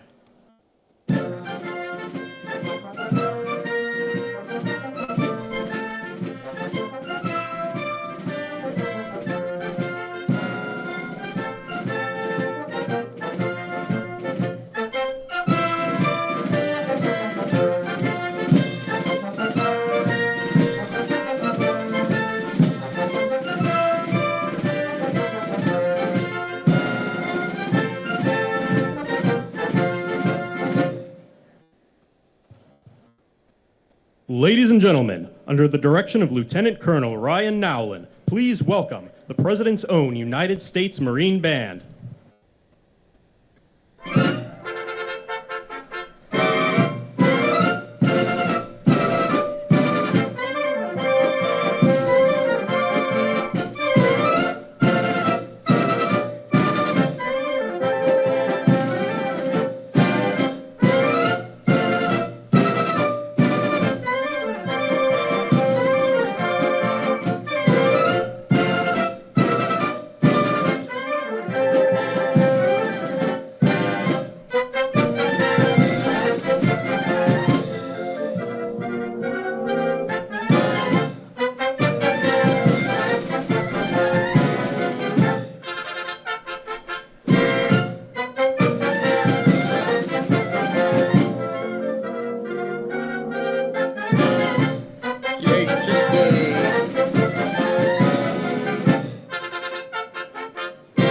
If you guys want me to keep the marching band music going, just put a couple of chats so I know. Keep it on, keep it on.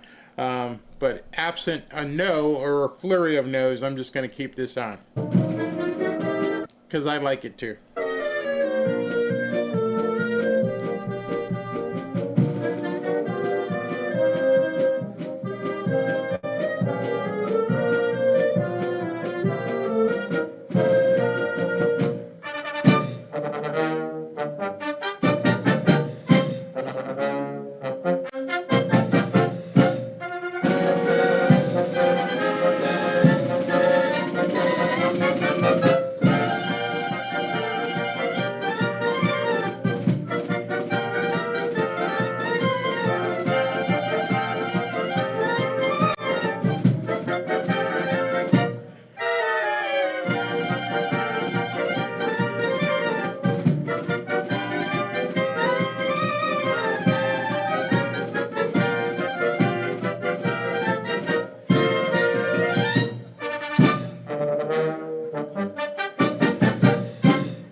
kids a burger like so much.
Okay, while you're watching this, what I'm going to do is I'm going to do a split screen and show you this, and I'm going to have some news that's coming out, so, some pretty interesting tweets, posts that'll be split screen, and of course when President Trump and Melania come out, we'll go to full screen so you guys will see everything. All right.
Ladies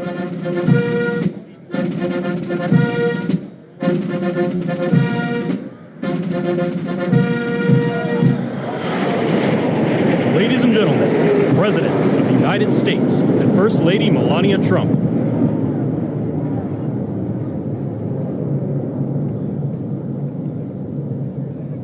Ladies and gentlemen, the President of the United States and First Lady Melania Trump.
I don't think the flyover has happened yet, because obviously you would hear it if they were flying. Ladies and gentlemen, Master Gunnery Sergeant Kevin Benier, accompanied by the President's own United States Marine Band, will now honor America with the singing of our national anthem, followed by a flyover consisting of a B-2 Spirit bomber from Whiteman Air Force Base, escorted by 2 F-35 fighters in honor of all our military personnel who participated in Operation Midnight Hammer and who are currently serving both home and abroad, protecting our nation's freedom.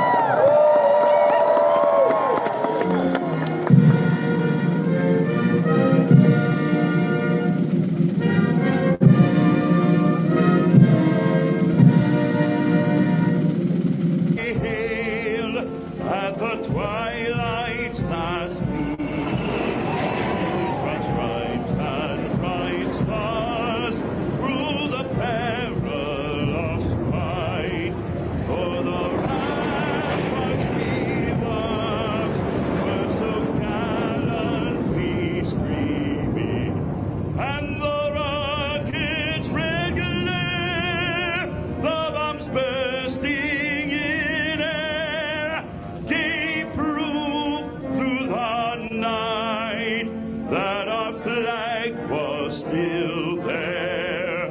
Oh, say does that star-spangled banner yet wave o'er the land of the free and the home of brave, o'er the land of the free and the home of the brave.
I don't have a program, so I don't know what they're waiting for.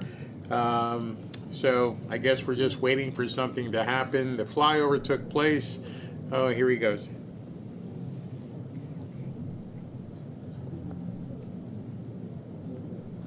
Ladies and gentlemen, the President of the United States and First Lady Melania Trump.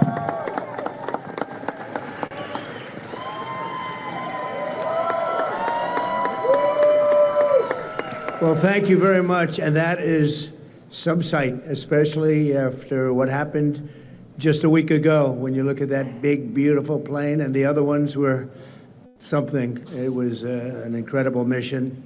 And I think I can say very proudly, and I don't have to quote the polls, that our country is more proud right now than it's been in many, many years. We have pride, we have dignity, we have something that's happened miraculously so fast. You know that our military now is the most sought after job there's ever been, serving in our military. 1 year ago, people didn't want to join our military. They didn't want to join our police or firefighters. They didn't want to join anything having to do with our country. And now, as you probably know, the enlistment is at an all-time record. We're packed. We're full. And I just think that's so important because that was so sad 1 year ago when I heard those statistics. We had a different president, but nobody wanted to join. And now we're at a record. And I will say that I just left NATO, where we had a tremendous experience. They've agreed to put up over $1 trillion a year. They went from less than 2% to 5%, and nobody thought that was possible.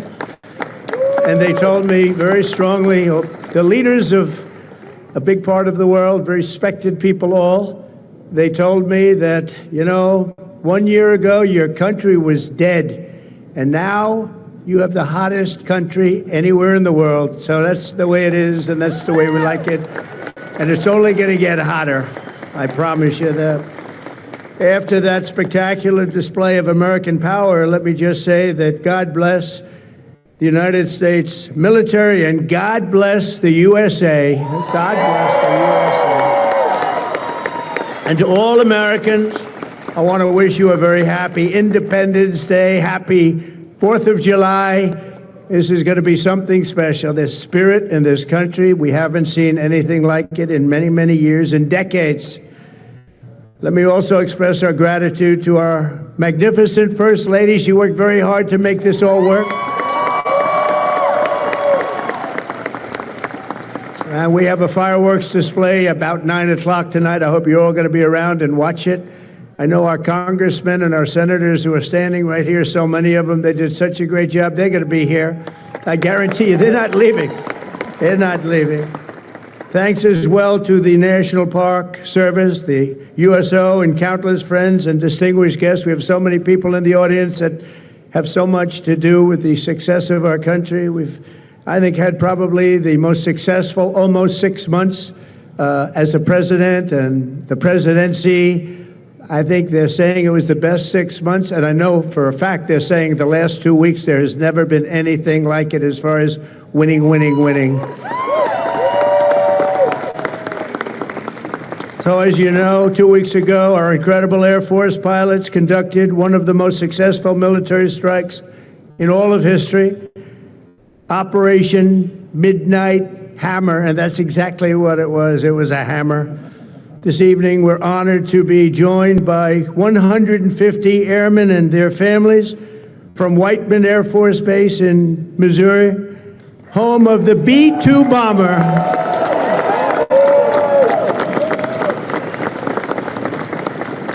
And we've kept them a little bit on guard. We kept them a little bit, let's be a little bit quiet about it. But if you want to raise your hand very quickly, raise your hand, because you people are just incredible.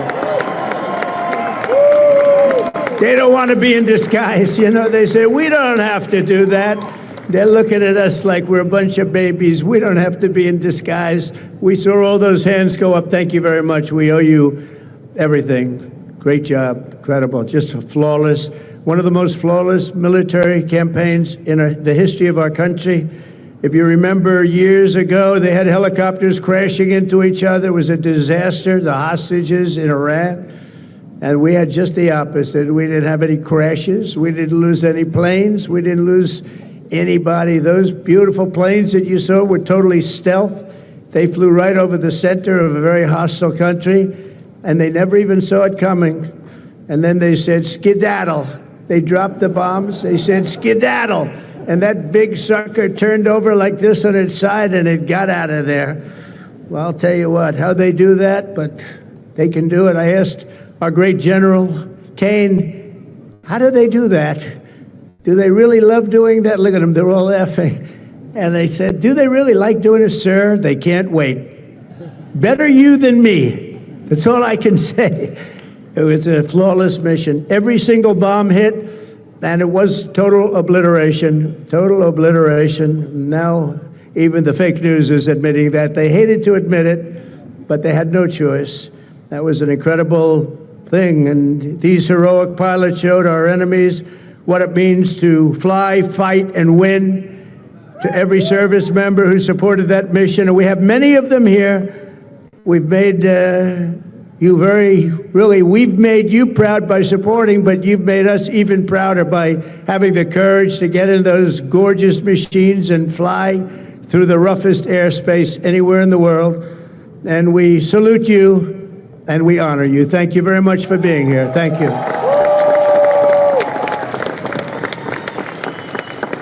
And we're also honored and delighted to be joined by hundreds of service members and military families. Those families are the best we have from all across the U.S. Armed Forces, Army, Navy, Air Force, Space Force. I love the Space Force. You know why? Because we're the ones that did it. It's turned out to be a very invaluable force, actually. The Coast Guard and the Marines are incredible people. On behalf of our entire nation, this 4th of July, we thank you for keeping America safe, strong, sovereign, and free. Thank you very much for being here. Great honor. And stick around for the fireworks. And our country's had so much to celebrate this Independence Day. As we enter our 249th year, America is winning, winning, winning like never before. We're not, I'll tell you, we're in a category now that's where we've wanted to be for a long time. We suffered with 4 horrible years of embarrassment. Afghanistan may be the most embarrassing moment in the history of our country. We're never going to let a thing like that happen again. Trillions of dollars are pouring into the United States for investment purposes. Almost $15 trillion. There's never been anything like it. There's never been anything even close. The stock market's at an all-time high. Jobs are at an all-time high. Everything's at an all-time high, and we're going to keep it that way. We have the greatest country in the world, and we're back. We're back like nobody thought possible this quickly. I thought it would take maybe a year, maybe 2 years, maybe even 3. And we did it in less than 6 months. We are back and strong. We've restored American strength and deterrence on the world stage. We're respected again. The world is respecting us again. When we did NATO, those leaders came up to me and they said, you know what, we're going to go to a new level of spending because you're requesting it, sir. They didn't talk to you last president like that, I can tell you. They didn't spend any money. They didn't spend anything. In a few moments, we're going to make official the greatest victory yet when I signed the one big, beautiful bill. And before I start, I want to tell you that I've never seen people so happy in our country because of that, because so many different groups of people are being taken care of, the military and civilians of all types, jobs of all types. We're adding things like the biggest tax cut in the history of our country, child tax credits. So many things are being added that we wouldn't even have time to discuss them. When we were doing it, John Thune and Mike Johnson right there, I see Mike, what a job they've done. What a job they've done. But you know, it was supposed to be in 3, 4, 5, 6, or 7 different bills. And I was on one of the fake news shows and I said, let's do it in one beautiful, big, we want one big, beautiful bill. I said that to this newscaster. And I think a lot of the congressmen and senators were watching, and they said, let's name the bill that, the one big, beautiful bill. And that's what we did. And what we've done is put everything into one bill. It's never happened before. It's the biggest bill of its type in history. We've never had anything like that before. Nothing like that they thought would be possible to get passed.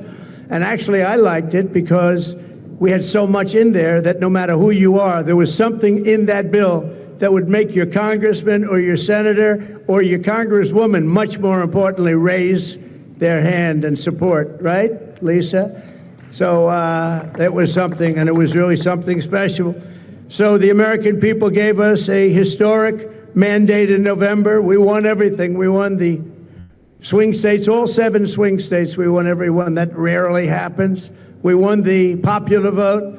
We won the districts, 2,750 to 505.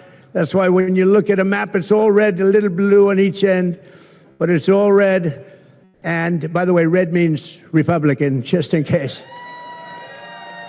But we made promises, and it's really promises made, promises kept, and we've kept them. This is a triumph of democracy on the birthday of democracy. And I have to say that the people are happy. They're happy. And I listened to a broadcast, and I read a couple of articles. They have the Democrats, they should have voted for it. They didn't vote for tax cuts. They didn't vote for taking care of people. They didn't vote, not one vote. And we knew that because their hatred of either the country or me or both is so great. They didn't vote at all, and it's terrible. But I just have to say, they have a routine. It's terrible, they say. Terrible, terrible. You saw that guy standing up for hours yesterday. He didn't know what he was even doing there. I say, when's he sitting down? He had a towel. He's wiping his face. That's not too elegant. But what is he? I said, what is he doing for so long? And he couldn't criticize the bill. He was criticizing everyone else and everything else. So they've developed, and this is according to the news media, they've developed a standard line, and we can't let them get away with it. Oh, it's dangerous. Oh, everybody's going to die. It's actually just the opposite. Everybody's going to live. This is just the opposite. And I just want you to know, if you see anything negative put out by Democrats, it's all a con job. And they said, and they compared it to just like the con job of Russia, Russia, Russia, and all of the other things they did. The 51 intelligence agents said, and the laptop from hell, it came from Russia, they said. No, it didn't come. A lot of things come from Russia. That didn't come from Russia. And it was all proven out to be a fake job, and that's what they're doing with this. So we just have to look forward, fellas, look forward and just say what it is, because it's the most popular bill ever signed in the history of our country. Whether you're military or anybody else, this is the most popular bill ever signed. And it includes the largest tax cut in American history, the largest spending cut, $1.7 trillion, and yet you won't even notice it. Just waste, fraud, and abuse in American history. So you have the biggest tax cut, the biggest spending cut, the largest border security investment in American history. We want to have strong borders, and the only thing is we want to have great elections, too. You need strong borders and elections, and my people have promised me that we're going to go into elections, and we're going to make sure they're not rigged, that they're not sullied. We're going to make sure that the elections are going to be fair. You need two things. You need strong borders, and you need fair elections. And we're going to make sure on the elections also, and our armed forces are one of the most vital military modernizations of all time. It will take place. So we rebuilt our military in our first term, and now we're going to modernize and remodernize our military, including building a great golden dome all over our land, so that if they get nasty with us, it's going to be knocked down. It's going to make any of the golden domes, they call them the iron domes, we're calling ours the golden dome, because we did the iron domes, and we do sort of everything, if you want to know the truth, but this blows it away. We're going to keep you safe. I want to thank every member of the House and Senate who worked to get this bill on my desk, and many of them are here, and I'm not going to mention all their names because we'll be standing here, but I have to mention a few, and especially I want to thank Vice President J.D. Vance, who's been fantastic, Secretary of State Marco Rubio, who's been incredible. We have somebody that it was a passion I think he actually loved it. It wasn't easy, but he loved it. Speaker of the House, Mike Johnson, who's right here. Speaker, thank you very much. What a job, and he worked so closely with the Senate Majority Leader, John Thune, who's a fantastic guy. And those two are a team that is not going to be beat. When you look at them and you look at their counterparts on the other side, it's not even close. I want to thank both of you people for doing an incredible job. Thank you very much, John and Mike. House Majority Leader Steve Scalise, a brave man. Steve, you know, he suffered a tragedy a number of years ago. I was at his hospital bedside that night with Melania, with our First Lady, and he had no chance. The doctor said he has very little chance, and you look better today than you did then. You didn't look particularly good that night, I will say. But I learned one thing. His beautiful wife loved him. She was a disaster, right? I told him, I said, Steve, I can only tell you one thing. I was with your family, and I was with your wife, and your wife was devastated. She loves you. I've seen a lot of wives that, you know, they don't seem to be so concerned in those situations. That's the kind of wife you don't want. But you have a great, beautiful wife who was really there, and you really have done. You're a very brave guy, and Mike and John and everybody that's standing with you knows it. Thank you very much. I really appreciate it. House Majority Whip, this is a guy who is great. When I have a problem, I call him up, and he gets it done. He's a tough cookie. I don't know why he's not the governor of Minnesota. He comes from Minnesota. He's like, look, he goes, no, I don't want to run for governor. You know, come to think of it, I think that's a good idea. You would win so easily. The guy is terrible. You would win. You just have to take a look at that handsome face of yours, and you'd win. Tom Emmer, everybody. He did a great job. I think you should consider that, although we don't want to lose him, do we? We don't want to. Let's say we are. I think say we are. What a job you did. And Senate Majority Whip John Barrasso, who's incredible. Senate Finance Chairman Mike Crapo. Thank you, Mike. What a job. What a job. He knows that tax stuff. Him and Jason, they really know their stuff. Senate Budget Committee Chairman Lindsey Graham. What a good man he is. I see a poll. He's running, and I see a poll. He's 24 points up. That's not bad, Lindsey. That's not bad. 24 points up in the great state of South Carolina. House Ways and Means Chairman Jason Smith. What a job. Thank you, Jason. Thank you. These people are great. These are great patriots. I have to call them out. House Budget Committee Chairman Jody Arrington. Jody, thank you very much. Jody has been good right from the beginning, and so many others, and they're all here, and they fully understand. They'll never speak to me again, but that's okay. It is what it is, but I just want to thank everybody. A lot of senators here, a lot of congressmen and women here. Lisa, thank you very much, by the way. I have to thank you. Thank you very much. You've been fantastic. So this bill will fuel massive economic growth and lift up the hardworking citizens who make this country run. The factory workers, farmers, mechanics, waiters, waitresses, police officers, firefighters, coal miners. Coal is back. Beautiful. I said you can't use the word coal unless you precede it by saying clean, beautiful coal. China's right now building 68 coal generating plants, and we're putting up wind. It doesn't work, I will tell you. Aside from ruining our fields and our valleys and killing all the birds and being very weak and very expensive, all made in China. You know, I noticed something, that with all of the windmills that China sends us, where we waste our money because it's the most expensive energy, I see that, they make about 95% of them, the wind turbines. I have never seen a wind farm in China. Why is that? Somebody check that out. Tom Emmer, would you please check that out? But all the coal miners we love and the truck drivers, in this act, we have officially made the Trump tax cuts permanent. That's the largest tax cut in the history of our country, added to substantial other cuts, which is you're going to see like a rocket ship. We're setting all sorts of economic records right now, and that's before this kicks in. After this kicks in, our country is going to be a rocket ship economically, and we've delivered no tax on tips, no tax on overtime, and no tax on Social Security for our great seniors. And that's why when you hear things like that, this is the most it's the biggest bill of its kind ever done by far. But we are going to have a situation, we are going to have something where people are going to realize the level of success and popularity of this bill. And sort of to close it out, it makes the child tax credit permanent for 40 million American families. And to increase the car affordability, it makes interest on a new car payment. So this had never happened before. You buy a car, you borrow money, you're allowed to deduct for income tax purposes your payment of interest, you're allowed to deduct it. It's never happened before, so run out and buy a car. But I have to tell you, it's only good, Mike, if it's made in America. If it's made in another country, you don't get it.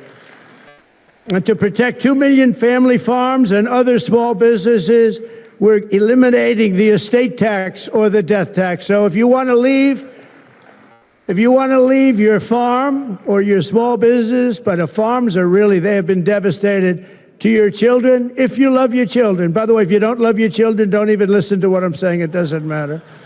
But if you love, would you live? Yes, I think you love your child. This one loves Barron. So I don't know if we're a small business. I think we're not. I'm not sure that we qualify. I'm sorry, darling. But you know, it was devastating. Farmers, they had to go out and borrow money. And by the way, is that Pam Bondi? Pam Bondi, raise your hand. Thank you, Pam, for being here. Attorney General, she's done an incredible job.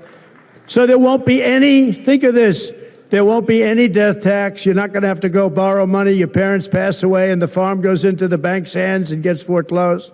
That's not going to happen. And with 100% expensing for new investments, we're cutting taxes for every manufacturer who builds, expands. And we have expansion at the highest level that we've ever had it. We have hundreds of factories, including car plants and AI. It's coming into our country at levels that we've never seen. And to conclude, not only will we have the strongest economy on earth, we're also going to have the strongest borders on earth. And last month, did you see the number? 0 people crossed our border. 0 illegal people.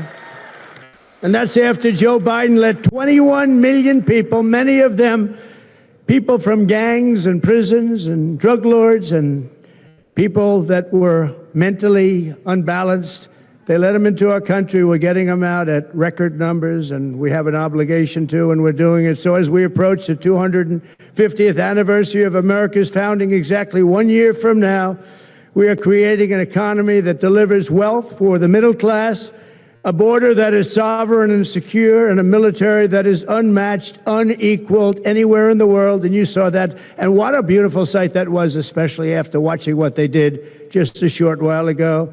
The golden age of America is upon us. We are in the golden age.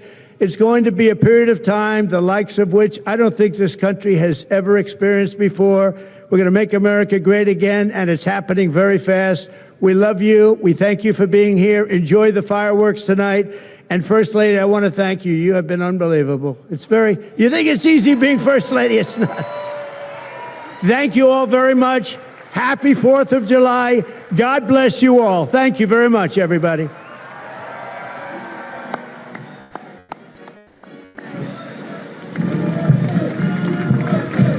We're going to sign the bill now.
It's official.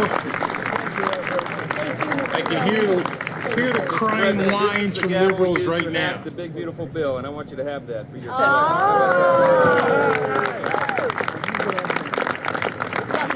we ready? Are we ready? Yeah.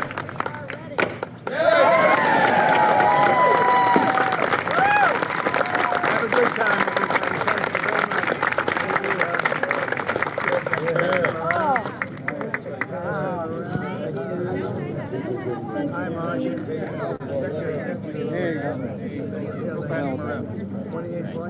It's a lot of points. Good job. Absolutely. And we have some more. We'll give you some more. A great first lady. Come here. Oh, yeah. You would have worked me. Scott. You were awesome. Congratulations. I'll let you great job. I don't know. Honey, now you got to go in. Get the gavel. You're very trusting. Give that guy a raise. Give that guy a raise. Thank you very much, everybody. And I want to thank the people up here. They're unbelievable people. Mary, hi, Mary. How's Scott doing? Good job? Scott, how's the economy? Okay? Wonderful job. It's going to get better. From South Carolina. It's been amazing. Thank you very much, everybody. Have a good time. Happy 4th of July. Happy 4th.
Let's see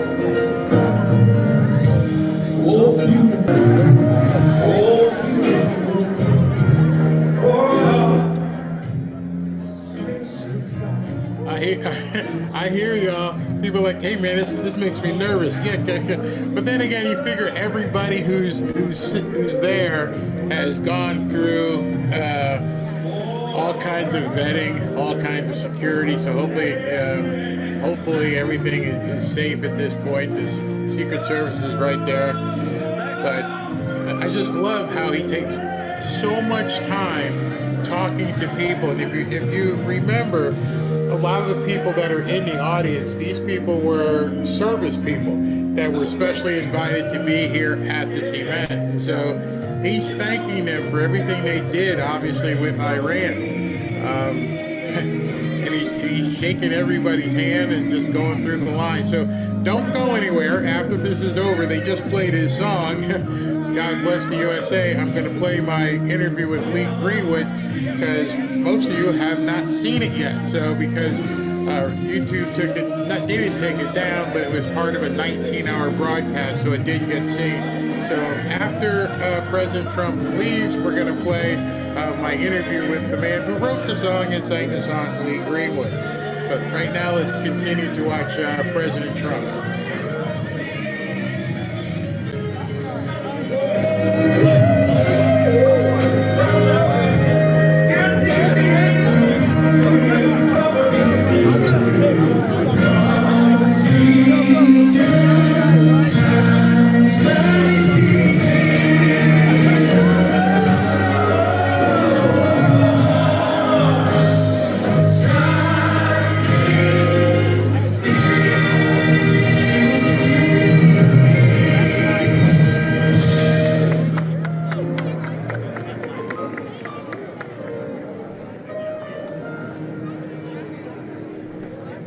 Just trying to find, raise a daughter and a son, be a lover to them, everything to everyone, up and down and right and left, all business in my suit.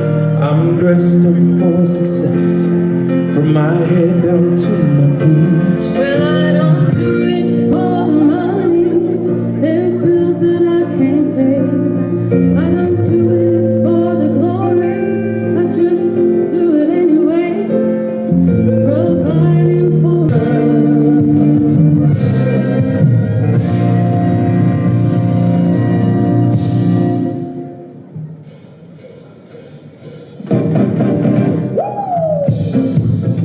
all right now, you need to have a good time, have fun, everyone.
And put it in there.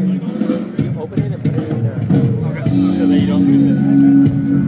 On the sides too.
See him anymore. He's disappeared into the sea of people, and I do see, oh, they're pulling back and he's ready to go off into the sunset, so he's heading back into the White House.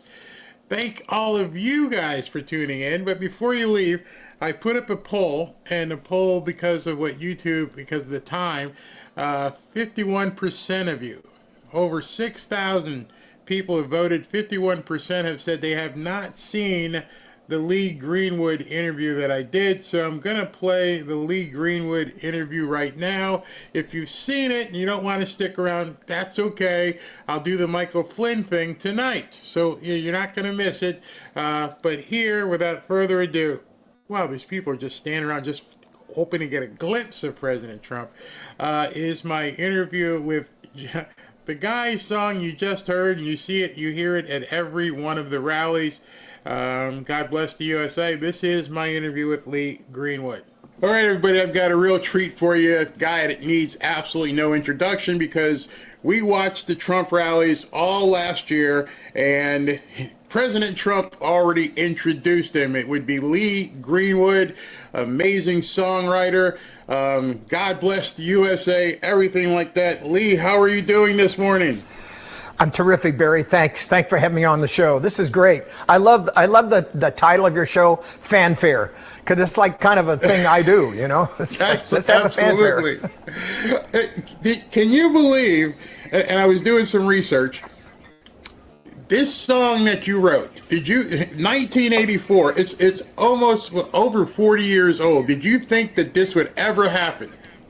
No, I mean, that would be, well, let me put it this way. When you're a songwriter, and I think that's the least of my talents, is that you expect every song you write is going to be a hit. And it's like a child. You want everybody to get to know your child quickly. I mean, you can't wait to play it for somebody. I have a 26-year-old son, just graduated University of Miami with his musical degree in engineering and producing, and he's just moved back to Nashville. And when he writes a song, I'm going to hear about it within 15 seconds. I mean, he's going, Dad, listen to this, you know, and he's really good at it. So, no, and to answer your question, I had an album come out. It was my fourth album. We had Inside Out. We had Somebody's Gonna Love You, which is kind of a softer approach, kind of like James Taylor music, if you will. Then You've Got a Good Love Coming came, and then we had a greatest hit of the first three because we had so many #1 songs right away. So God Bless USA was on the You Got a Good Love Coming album, and I'd already filmed a video at the London train station. I put $25,000 of my own money in this song and the video production when CMT was brand new and they needed to have material. So I played the album for LA because we were in Nashville. And Irving Azoff, the president of MCA and Universal, who's in the Hall of Fame, by the way, basically said, I think God Bless USA should be your release. And I'm like, wait, I already got 25 grand into a video. I know they want video. He said, we'll make a video of it. I promise. So we did. And we made a video above Los Angeles in a field out somewhere. And I'm on a tractor, which I'm very familiar with. I was raised on a farm in Sacramento. Don't get me wrong. I'm a farmer who got lucky. And so it just like, I think it was my live performances that brought it to the attention of the public. We did it for the CMA. We did it for a couple of the broadcasts there in Nashville. And man, it exploded at first, but it didn't go #1. It was like number 8 or 9 or 10 or something like that on the charts, and the Billboard charts. But in those days, you lived by the Billboard charts. and if it was a hit by Billboard, then you're good. And so it didn't quite get up to the top. It kind of leveled out. And then but I'm a USO performer. A lot of people don't know what that means. United Service Organization is a non-government organization that performs for military all over the world and brings entertainers and music to soldiers in deployment and in remote places. And we've done 30 of those tours. So once the military grasped my song, and it started in Tennessee first with the National Guard, then it went to the Pentagon, and then for the military in 2 of our USO tours, and then to be president, Ronald Reagan is the one in 1984 that cited the lyrics of my song, proud to be an American, where at least I know I'm free. And then suddenly it became a military anthem. So Barry, after that, it had yet another level with the President of the United States. But then I met Vice President Bush, 41, who became my very close friend, and we used to do a lot of things together. I flew on Air Force One during his campaign, and helped him a lot. And then it was gone for a while, and so then 43 ran for office, and then it became his song, and then it went away again. And then we had the Gulf War, which occurs, and then the attack on America. And then there were several things that brought USA back to prominence and the attention of America. Because let me tell you, after the attack on America, you couldn't go anywhere without hearing my song for, as you know, for some years. And then whoever thought that another president yet would use my song as a way to unify the country? And God bless President Trump. I'm like, I am the luckiest guy on the planet, I tell you. See, a lot of people probably didn't realize, like, I'm glad you hit on that. They didn't realize the Bush and Reagan connection as well. And I want to go back to 1984 because I've met some songwriters. I've done some work with Charlie Daniels. Where did this song come from? I mean, when you read the words of this song, it sounds like a guy who's giving thanks for the position he's in. He's talking about his wife, and you know, what was the entire impetus for this song being written? 20 years in Nevada. I left high school at the age of 16. My father joined the Navy after the bombing of Pearl Harbor. The next day, I was born in 42, so then he was immediately deployed. 4 years in the Navy, 2 years in the Merchant Marine, survived World War II. My mother divorced him because, like many military families, she was left with 2 kids to raise and make a living. She was a piano player and played in bars at a time when women weren't allowed to play in bars, Barry. Wow. So they said, we'll waive the rule if we wear a man's suit. Fine. Okay, fine. I'll wear with, there's no description about her other than she was a woman, and she was beautiful. And so we were raised on a farm by my grandparents, Edna and Thomas Jackson. And I tell a lot of people I was raised by the Jackson. They were like, oh, really? I didn't know you knew Michael Jackson. No. These were white people. And we were hardworking farmers. And And I just had music and baseball in my life growing up. And right through my teenage years, I got it 16, 17 years old. I said, I'm gone. I'm going to Nevada where the money is. And I did. And I opened the Stardust Hotel in 1961 with my own band. And we played a year at the Stardust till I got my union card. I broke up the band, let them go, and I stayed and worked as a working musician for the next 20 years. Wow. And I met some of the country players from Nashville, Tennessee, who thought I'd do well there. And I got some help from Roger Miller and Glenn Campbell and Mel Tillis and a few others. And I moved to Nashville and started my career there. So it's kind of like 3 pages of my life where I have the rural beginnings living on a farm, understand why you work with the earth and why farmers don't do it for the money. I lived in the casinos of Nevada. I even dealt cards in the casino at the Tropicana for 3 years and understood what that life was about. And then I got my career in Nashville. So the third page of my life now is my wife that we've been married 33 years, a beautiful Nashville bride, former Miss Tennessee USA, Kim, who I love very much. 2 wonderful sons, both born in Nashville. And I have a Southern family. I live in the Bible Belt I live in the Bible buckle of the Bible Belt in Nashville, Tennessee. And I'm responsible for being an ambassador for Tennessee and the country music community. That's incredible. So I've just been very blessed. So 2016, I guess, or maybe it was 2015. When do you get the call from Donald Trump that says, I'd like to introduce myself to you? Or how did it happen? Did he just start using it and then he contacted you afterwards, or did he contact you beforehand? It's dual reasons. My wife, being a former Miss Tennessee, took on the director of Miss Tennessee USA, Miss Georgia, and Miss Mississippi USA, and then worked for Miss Universe. Did we just lose him? I think we did. No, I'm here. I just Oh, switched. I'm sorry. You were telling a story, so I just switched to the camera on you. Oh, I'm sorry. Okay, I hate looking at myself. That's fine. Okay, so she worked for Donald Trump for 21 years. Wow. So therefore, it was an easy introduction. However, we were sitting in our living room watching a rally that Trump first started having those huge rallies. It was 100,000 people. And my feet's up on the coffee table, and I hear my song being played before he comes on stage. And he's just standing there while it's being played. He doesn't interrupt the song like lots of times, like in radio or TV, you'll play a little bit of the song and then they turn the volume down and it kind of goes away. Right. But he didn't do that. He stood in respect of my material and the message of God Bless USA, which is unity. It's about respecting the military and proud to be who we are, and that's American citizens. I went, well, that's kind of odd.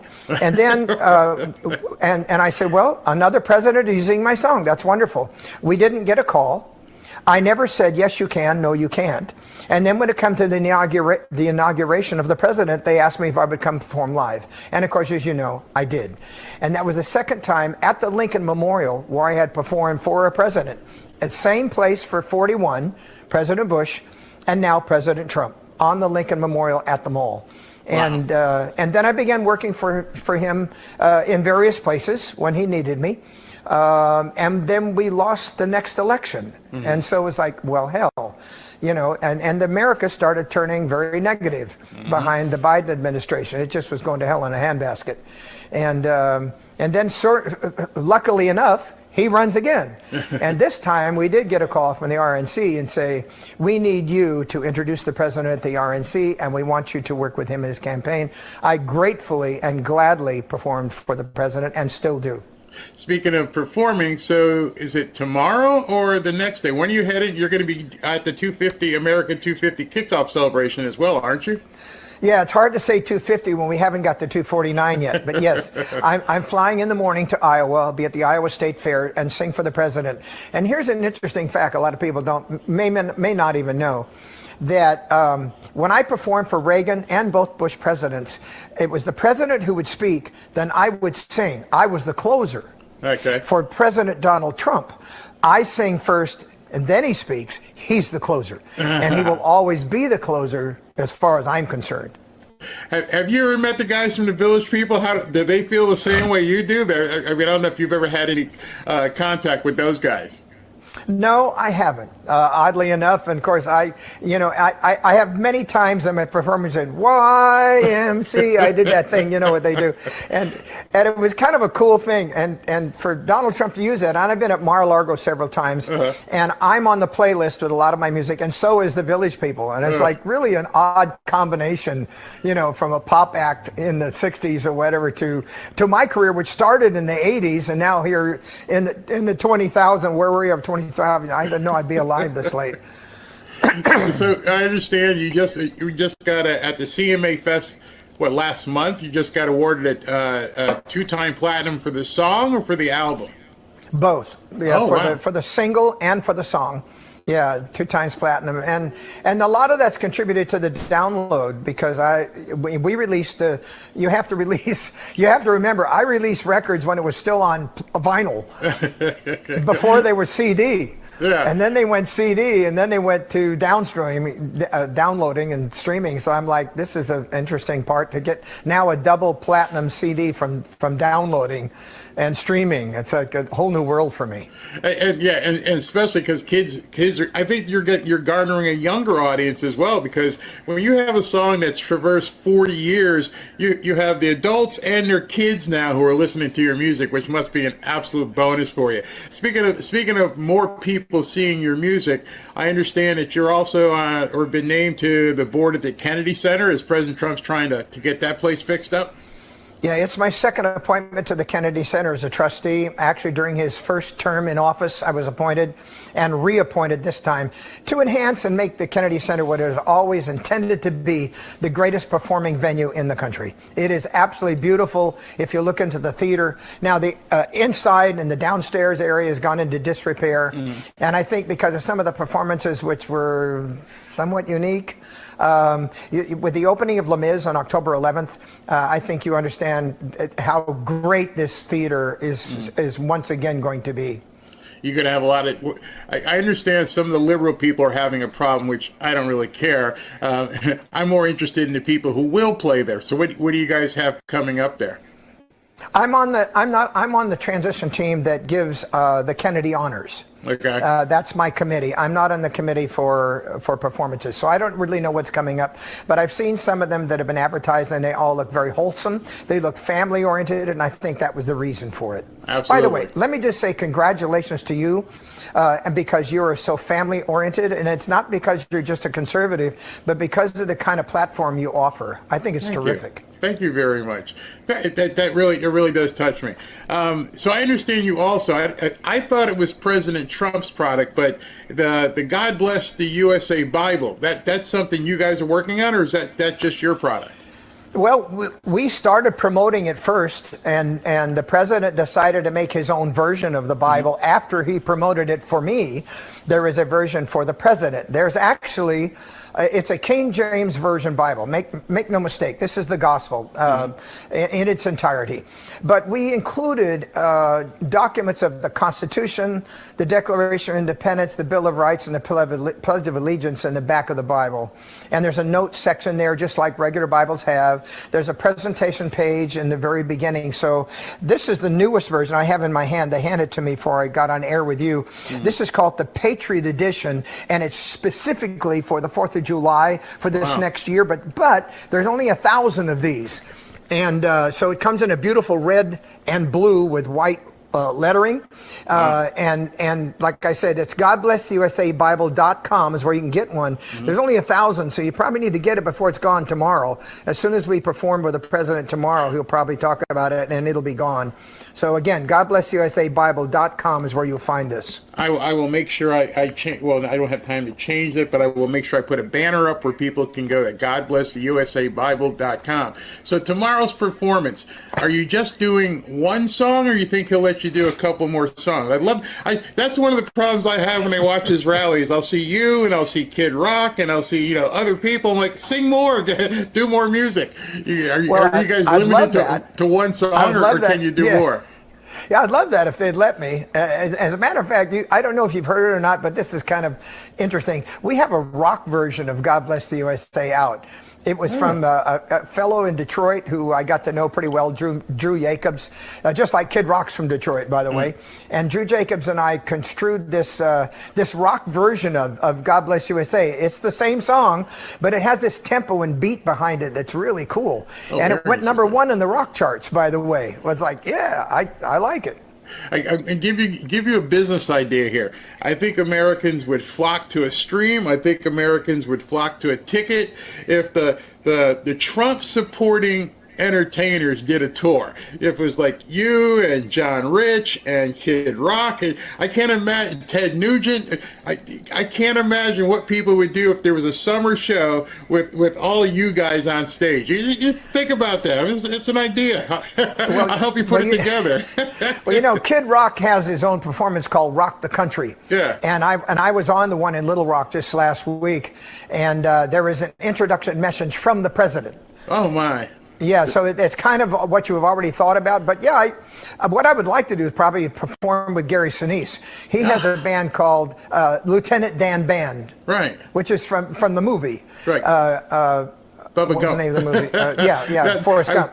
Yeah, Forrest Gump. And actually, Gary Sinise is a good bass player, and most of the band lives in Nashville. So that would be kind of fun. And then, of course, if we had Ted Nugent, we'd go nuts. I mean, the place would go crazy. Yeah, absolutely crazy. I mean, I did an interview with Ted, and I was thinking it as he was talking, and I'm like, you guys need to get together. He's like, I don't travel anymore. I stay close to home. And I'm like, if it was worth your while, if it was, but then again, guys like you and he who've been around for 30, 40 years, it's hard to quote, make it worth your while. You have to be something you do. But now with streaming, you guys go meet in one place in Nashville, maybe even John Rich's bar, and just knock it out. You know, John Rich and I are very good friends, and I think he called it Redneck Riviera is his club.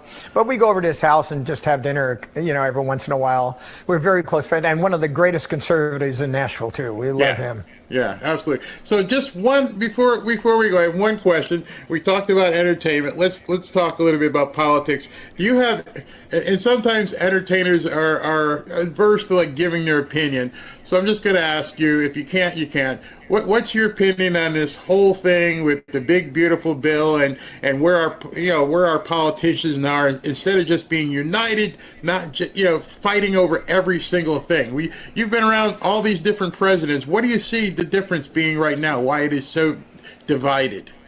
Well, OBBB has a lot to do with people want to stay in Congress, particularly the senators who have fought over this and given concessions in one place or the other. It's all about them getting reelected. That's why they and I can understand if they have constituents in their own area of the United States that they want to speak for. But to tell you the truth, they're just so resistant to the president. They're trying to, and I think the president put it very well. He said some of the guys are grandstanding, and they're grandstanding to get attention so they get reelected. That's all that's about.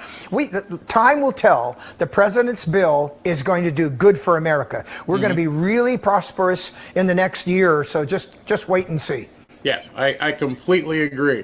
Mr. Greenwood, thank you for taking the time today. It's been a complete pleasure. Can't wait. I mean, we'll be tomorrow it's tomorrow when you guys do the rally. We'll be streaming it, and I can't wait to see you on stage in front of. How many people are you guys expecting out there tomorrow? The Iowa State Fair, 25,000, I would say, probably is a good number. That's most of his rallies are he's 10,000 and above. So at the State Fair, I think you'll have that good number. Oh, great. Can't wait. I hope the weather's good, too.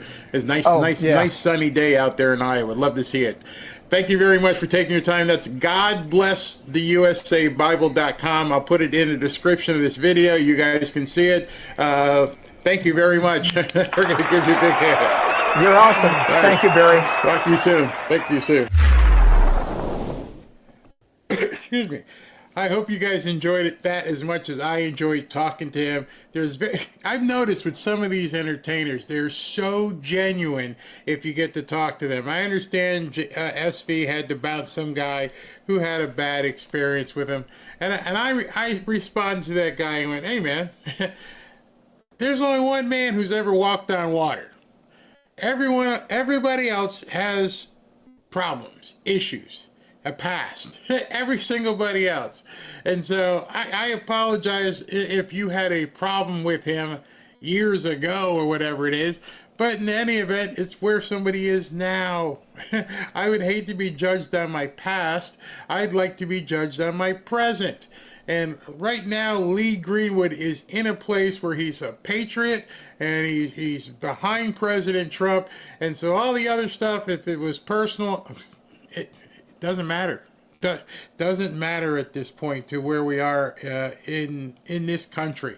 Too many people have issues in that regard. Too many. So again, thank you, Ashley, for putting that together. Not going to keep you here for another hour. So excuse me. So the schedule is I'm going to shut down here, and then I believe, let me just check what time. The fireworks are supposed to start at 9, so I'll start at 8:30. So come on back at 8:30. We'll watch the fireworks, listen to the music. YouTube will scream at me. And before the fireworks, I'll play the interview with General Michael Flynn, which probably is appropriate at that point. So let me do super chats and get you guys on the road. Maybe you guys go eat dinner or gotta go look at fireworks in your own area. Okay, Fazul, happy birthday, USA, the real No King's Day. Indeed. Leanne Anders, happy 4th of July, Barry, to you and your family and to Fanfare. Thank you very much. Buddy, I thought it was Saturday too. I did. I woke up this morning and all day long I just thought it was Saturday. I'm like, no, it's only Friday. It is.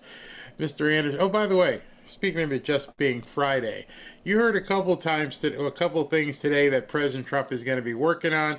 He said he's sending out the tariff letters to all the other countries, so that probably went out today before they did the event.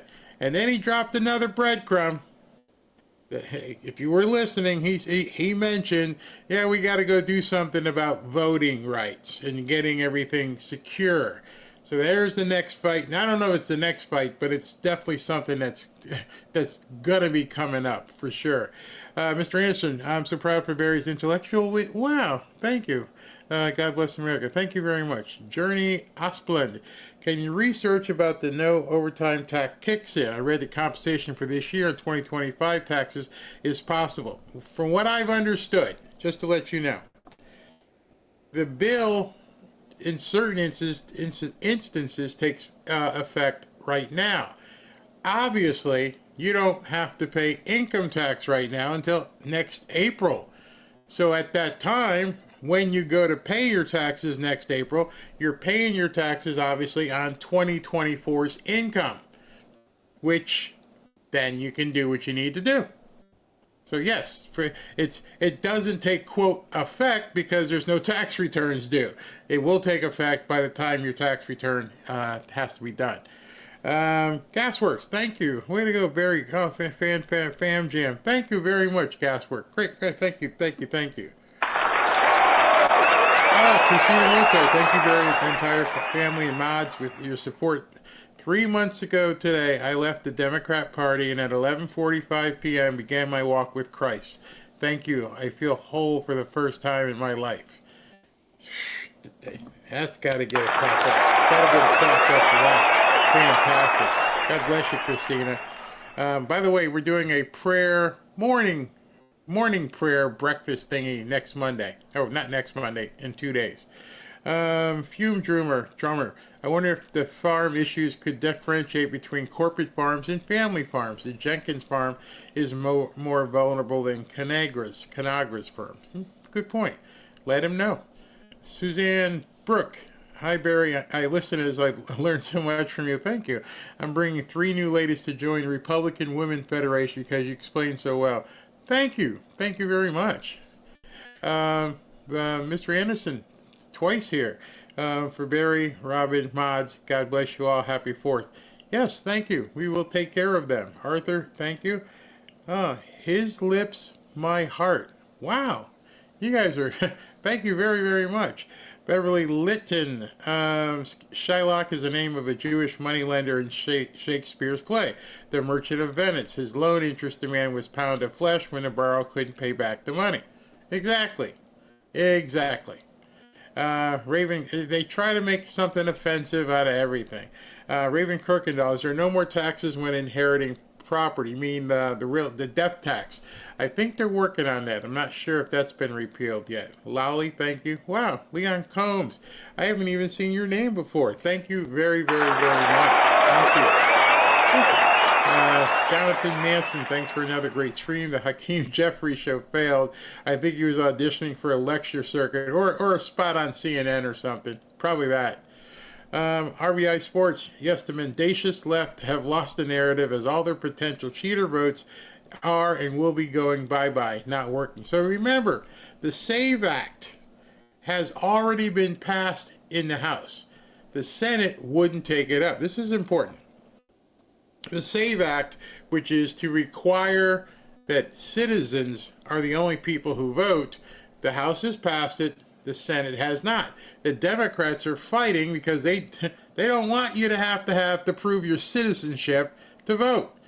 Now, there is one way that it can get passed in the Senate, and I'm wondering if Trump is going to use his political capital to do it, and that is to break the filibuster.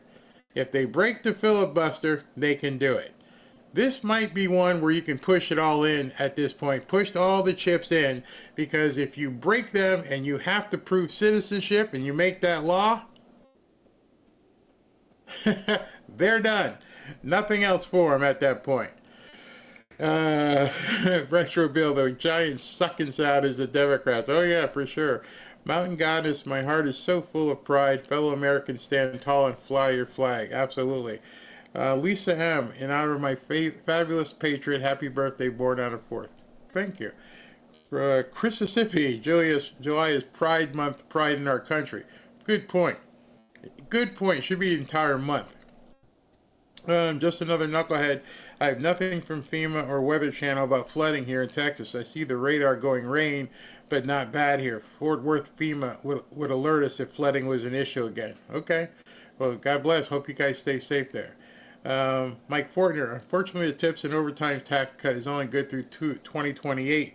The billionaire cuts are permanent. So the overtime and tax tips, there's a reason why they are the way they are, is because of the way things had to go because of reconciliation and everything else. So what that means is that it can then be further made permanent. Remember, the Trump tax cuts from 2017 didn't get affirmed again until today. I think a lot of people are losing sight of this. The 2017 tax cuts are just like the the tips on overtime and everything else. It wasn't permanent, which is why he had to make it permanent now. It had a sunset date. So it is going to be up to the Republican Congress in 2028 to do the same thing again. You have to make them permanent at that point. So don't be down in the dumps. Just understand what has to happen. Intrigue. My son at age 4 in kindergarten when 9/11 happened told me on 9/14 he knew people had died. He has not forgotten. His first presidential vote was Trump. Perfect. That's awesome. Letitia Damien, happy 4th of July to you and the Fanfare family. I'm so proud to be able to witness history in the making. Yes, God bless you and God bless all of you as well. Beverly Litton again. John Philip Sousa was the director of the Marine Band, the original Marine Band, indeed. PFW, grandson sworn to Army July 1st, just graduated high school. Wow, he went from high school right into the Army. Wow. Esberg, thank you. Born on the 4th. Thank you. Thank you to the lovely Lisa M. and other fellow patriots for the birthday wishes. Happy birthday. This is an awesome community that's an honor to be a part of. Thank you. Thanks to the team for bringing us all together. Thank you very, very, very much. Wow. Leon, again? Wow, brother. Wow. Thank you. Happy 4th. I will continue listening on my drive to go sell all my dad's belongings. Oh, I'm sorry if your dad passed. I'm so sorry. But thank you. Karen C4, this has me so emotional. It's good to have our country back. Indeed. Cindy Brook, America is back. Ruth McCurdy, thank you, Mr. Mickey Hastings, for reminding us couch patriots to rise during the anthem. Yes, and take off your hat. Exactly. Beverly Litton, they botched the flyovers. They flew over, but they didn't have the cameras waiting for them, and I guess the timing was a little bit off. James says Melania seems much happier as First Lady this term. I wish he'd let her talk more. I think, but she seems happier. Vielka, words have meaning. Dems change it to confuse the explanation of the law as written. They do that, and they know what they're doing. They're playing all kinds of mind games with people. Spirit of 76 is back. Agreed. Angela Willimon, my husband was just approved his SSDI and about to apply for Medicaid. He thinks he may have to reapply according to the one big beautiful bill. I don't know. Keep me posted. I'd love to know that. Hey, Tommy, hope you're feeling much better. Happy Independence Day. This is a special 4th, and you helped us get here. Thank you. Good man. Thank you. Thank you very, very much. Just another knucklehead. That B-2 F-35 flyby brought tears to my eyes. Just a couple. He gives credit where credit is due. Wonder what the demons are up to right now. Oh, they're freaking. I guarantee you they're screaming, they're retching, and gnashing of teeth has definitely begun. Diane, I mean, think about it. The bill is signed. They're screwed. And from what SB said, there's already 900 people down in Alligator Alcatraz. Good luck with that. Diane Terrorian, happy days are here again. I'm doing the Trump dance right now. Peter Ortiz, he is showing his love for our service members. He did, didn't he? And shook all their hands. Hey, Tommy, friends, enjoy your burgers and hot dogs, your pets and pals and barbecues, boats and buddies. All right. Well done. George Harmon, thank God Camel Toe didn't win. God bless America. We probably wouldn't even be singing the national anthem anymore.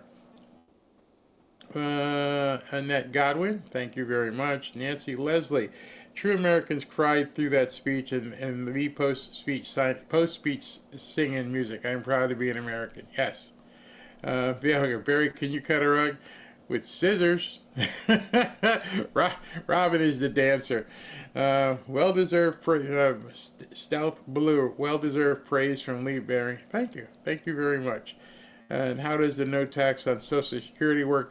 There's been a number of questions about that. So what I'm going to do is not tonight, but probably on Monday, maybe Sunday, I'll go ahead and see if I can't do some sort of go to the website and do some sort of instruction on it, and that way everybody can see, because there's really nobody giving like the instruction manual at this point. So it's kind of hard when people don't say it.